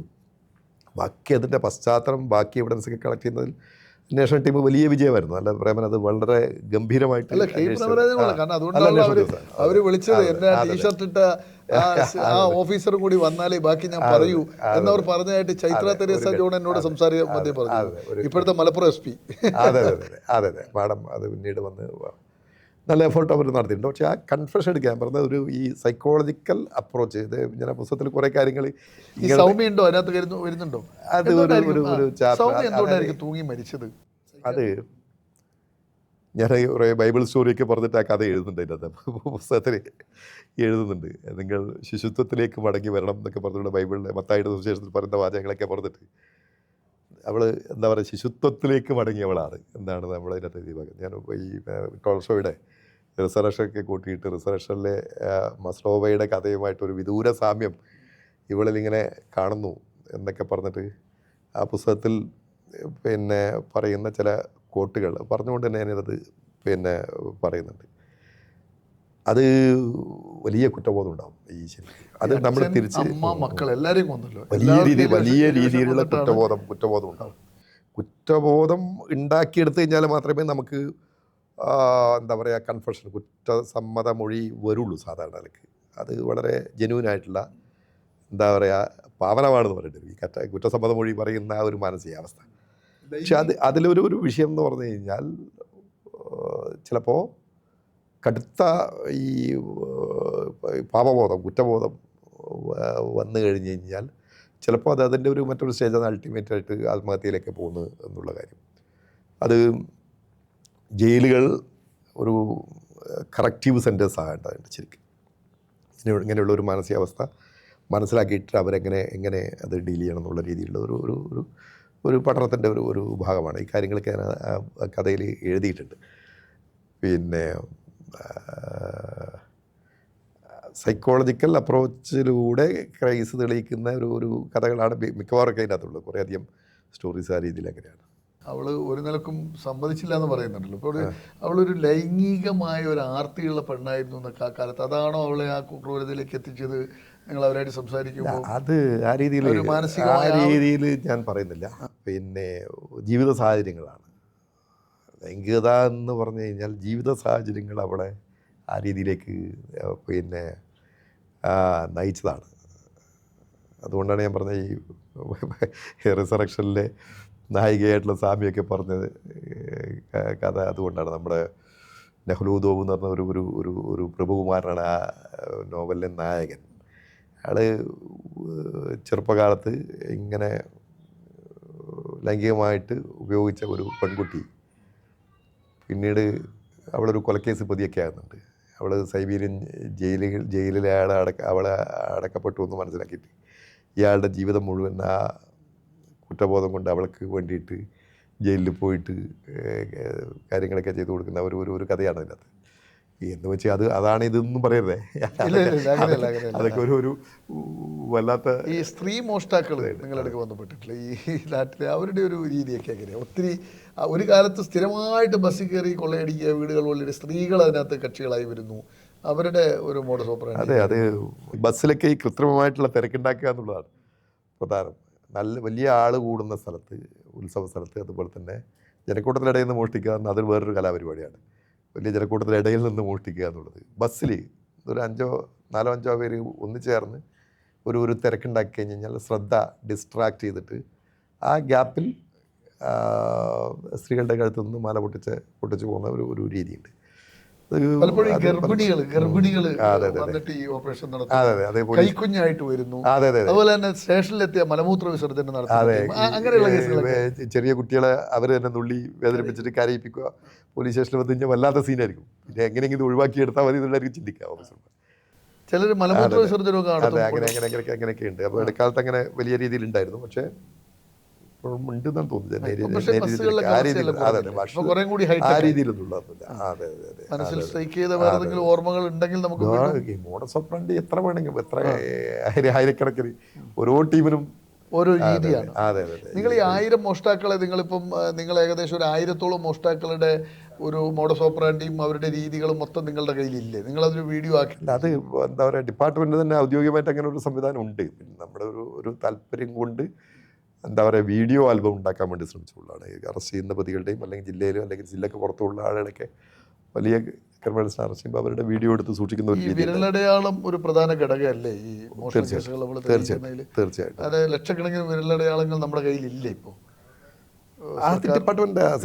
വിരലടയാളം അല്ലാതെ ഈ കവർച്ച കേസുകൾ പോലെ സയൻസ് വല്ലാതെ അഡ്വാൻസ് ചെയ്ത് പോയില്ലേ. ഇപ്പം നമ്മളിപ്പോൾ നേരത്തെ പറഞ്ഞ നമ്മുടെ പത്രാധിപരുടെ വീട്ടിൽ നടന്ന കവർച്ചയിൽ അതിലെ അന്വേഷണ ഉദ്യോഗസ്ഥൻ സിഗരറ്റ് വലിച്ചിട്ട് അതിൻ്റെ കുറ്റി അവിടെ ഇട്ടിട്ടുണ്ടായിരുന്നു. ആ സിഗരറ്റ് കുറ്റിയിൽ നിന്നും DNA, ആ സലൈവൽ ലോഷനിൽ നിന്നും അയാളുടെ പ്രതിയുടെ DNA ഡെവലപ്പ് ചെയ്തെടുത്തിട്ട് ആ DNA പ്രതിയുടെ മാസങ്ങൾക്ക് ശേഷം പ്രതിയെ അറസ്റ്റ് ചെയ്തപ്പോൾ പ്രതിയുടെ ബ്ലഡിൽ നിന്ന് DNA എടുത്തിട്ട് കമ്പയർ ചെയ്യാൻ വേണ്ടി പറഞ്ഞു. കമ്പയർ ചെയ്തപ്പോൾ ഒരാളുടെ ആണെന്ന് ഐഡൻറ്റിഫൈ ചെയ്യുന്നത്. അങ്ങനെയാണ് ആ കേസുകളൊക്കെ ശിക്ഷിക്കുന്നത്.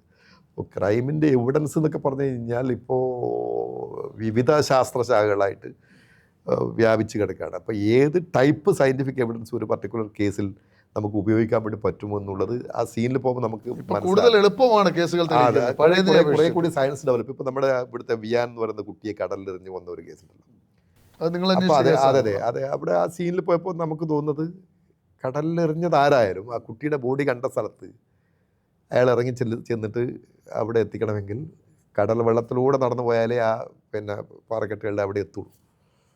കടൽ വെള്ളത്തിലൂടെ അവിടെ പോകണമെങ്കിൽ അയാൾ എത്ര തന്നെ മുണ്ടെടുത്തിട്ടും മടക്കി കുത്തിയാൽ പോലും ഈ കല്ലിൽ തട്ടി ചിതറിത്തെറിക്കുന്ന ആ ജലകണങ്ങൾ, കടലുപ്പിൻ്റെ ആവശ്യമുള്ള ആ ജലകണങ്ങൾ ഇയാളുടെ ഡ്രസ്സിൽ ഉണ്ടാവും, ഉറപ്പാണ്.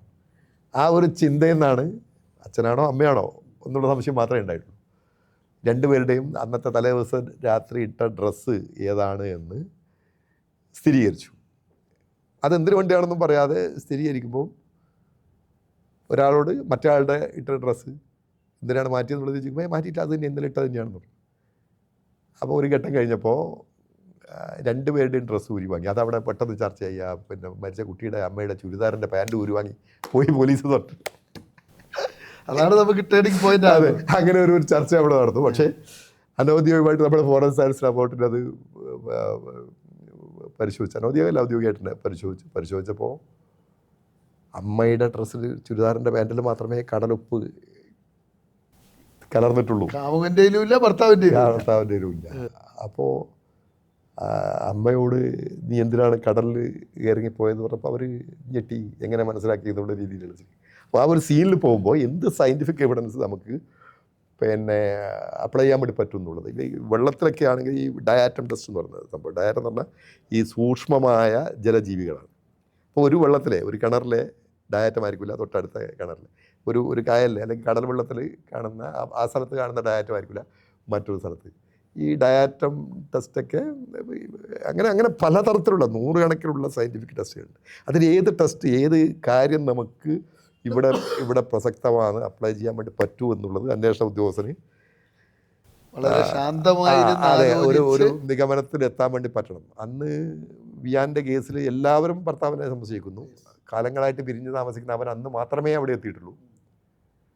അന്ന് കൊലപാതകം നടത്തി. ഈ പെൺകുട്ടിയാണെങ്കിൽ അവൻ ഇതിനു വേണ്ടി തന്നെ വന്നതാണെന്നുള്ള രീതിയിൽ വലിയ രീതിയിൽ പെരുപ്പിച്ച് പറഞ്ഞു. എല്ലാവരും സംശയിച്ചു, ഞങ്ങളും സംശയിച്ചു. പക്ഷേ ഈ പറഞ്ഞ രീതിയിൽ വളരെ ശാന്തമായിട്ട് അവളോട് സംസാരിക്കുമ്പം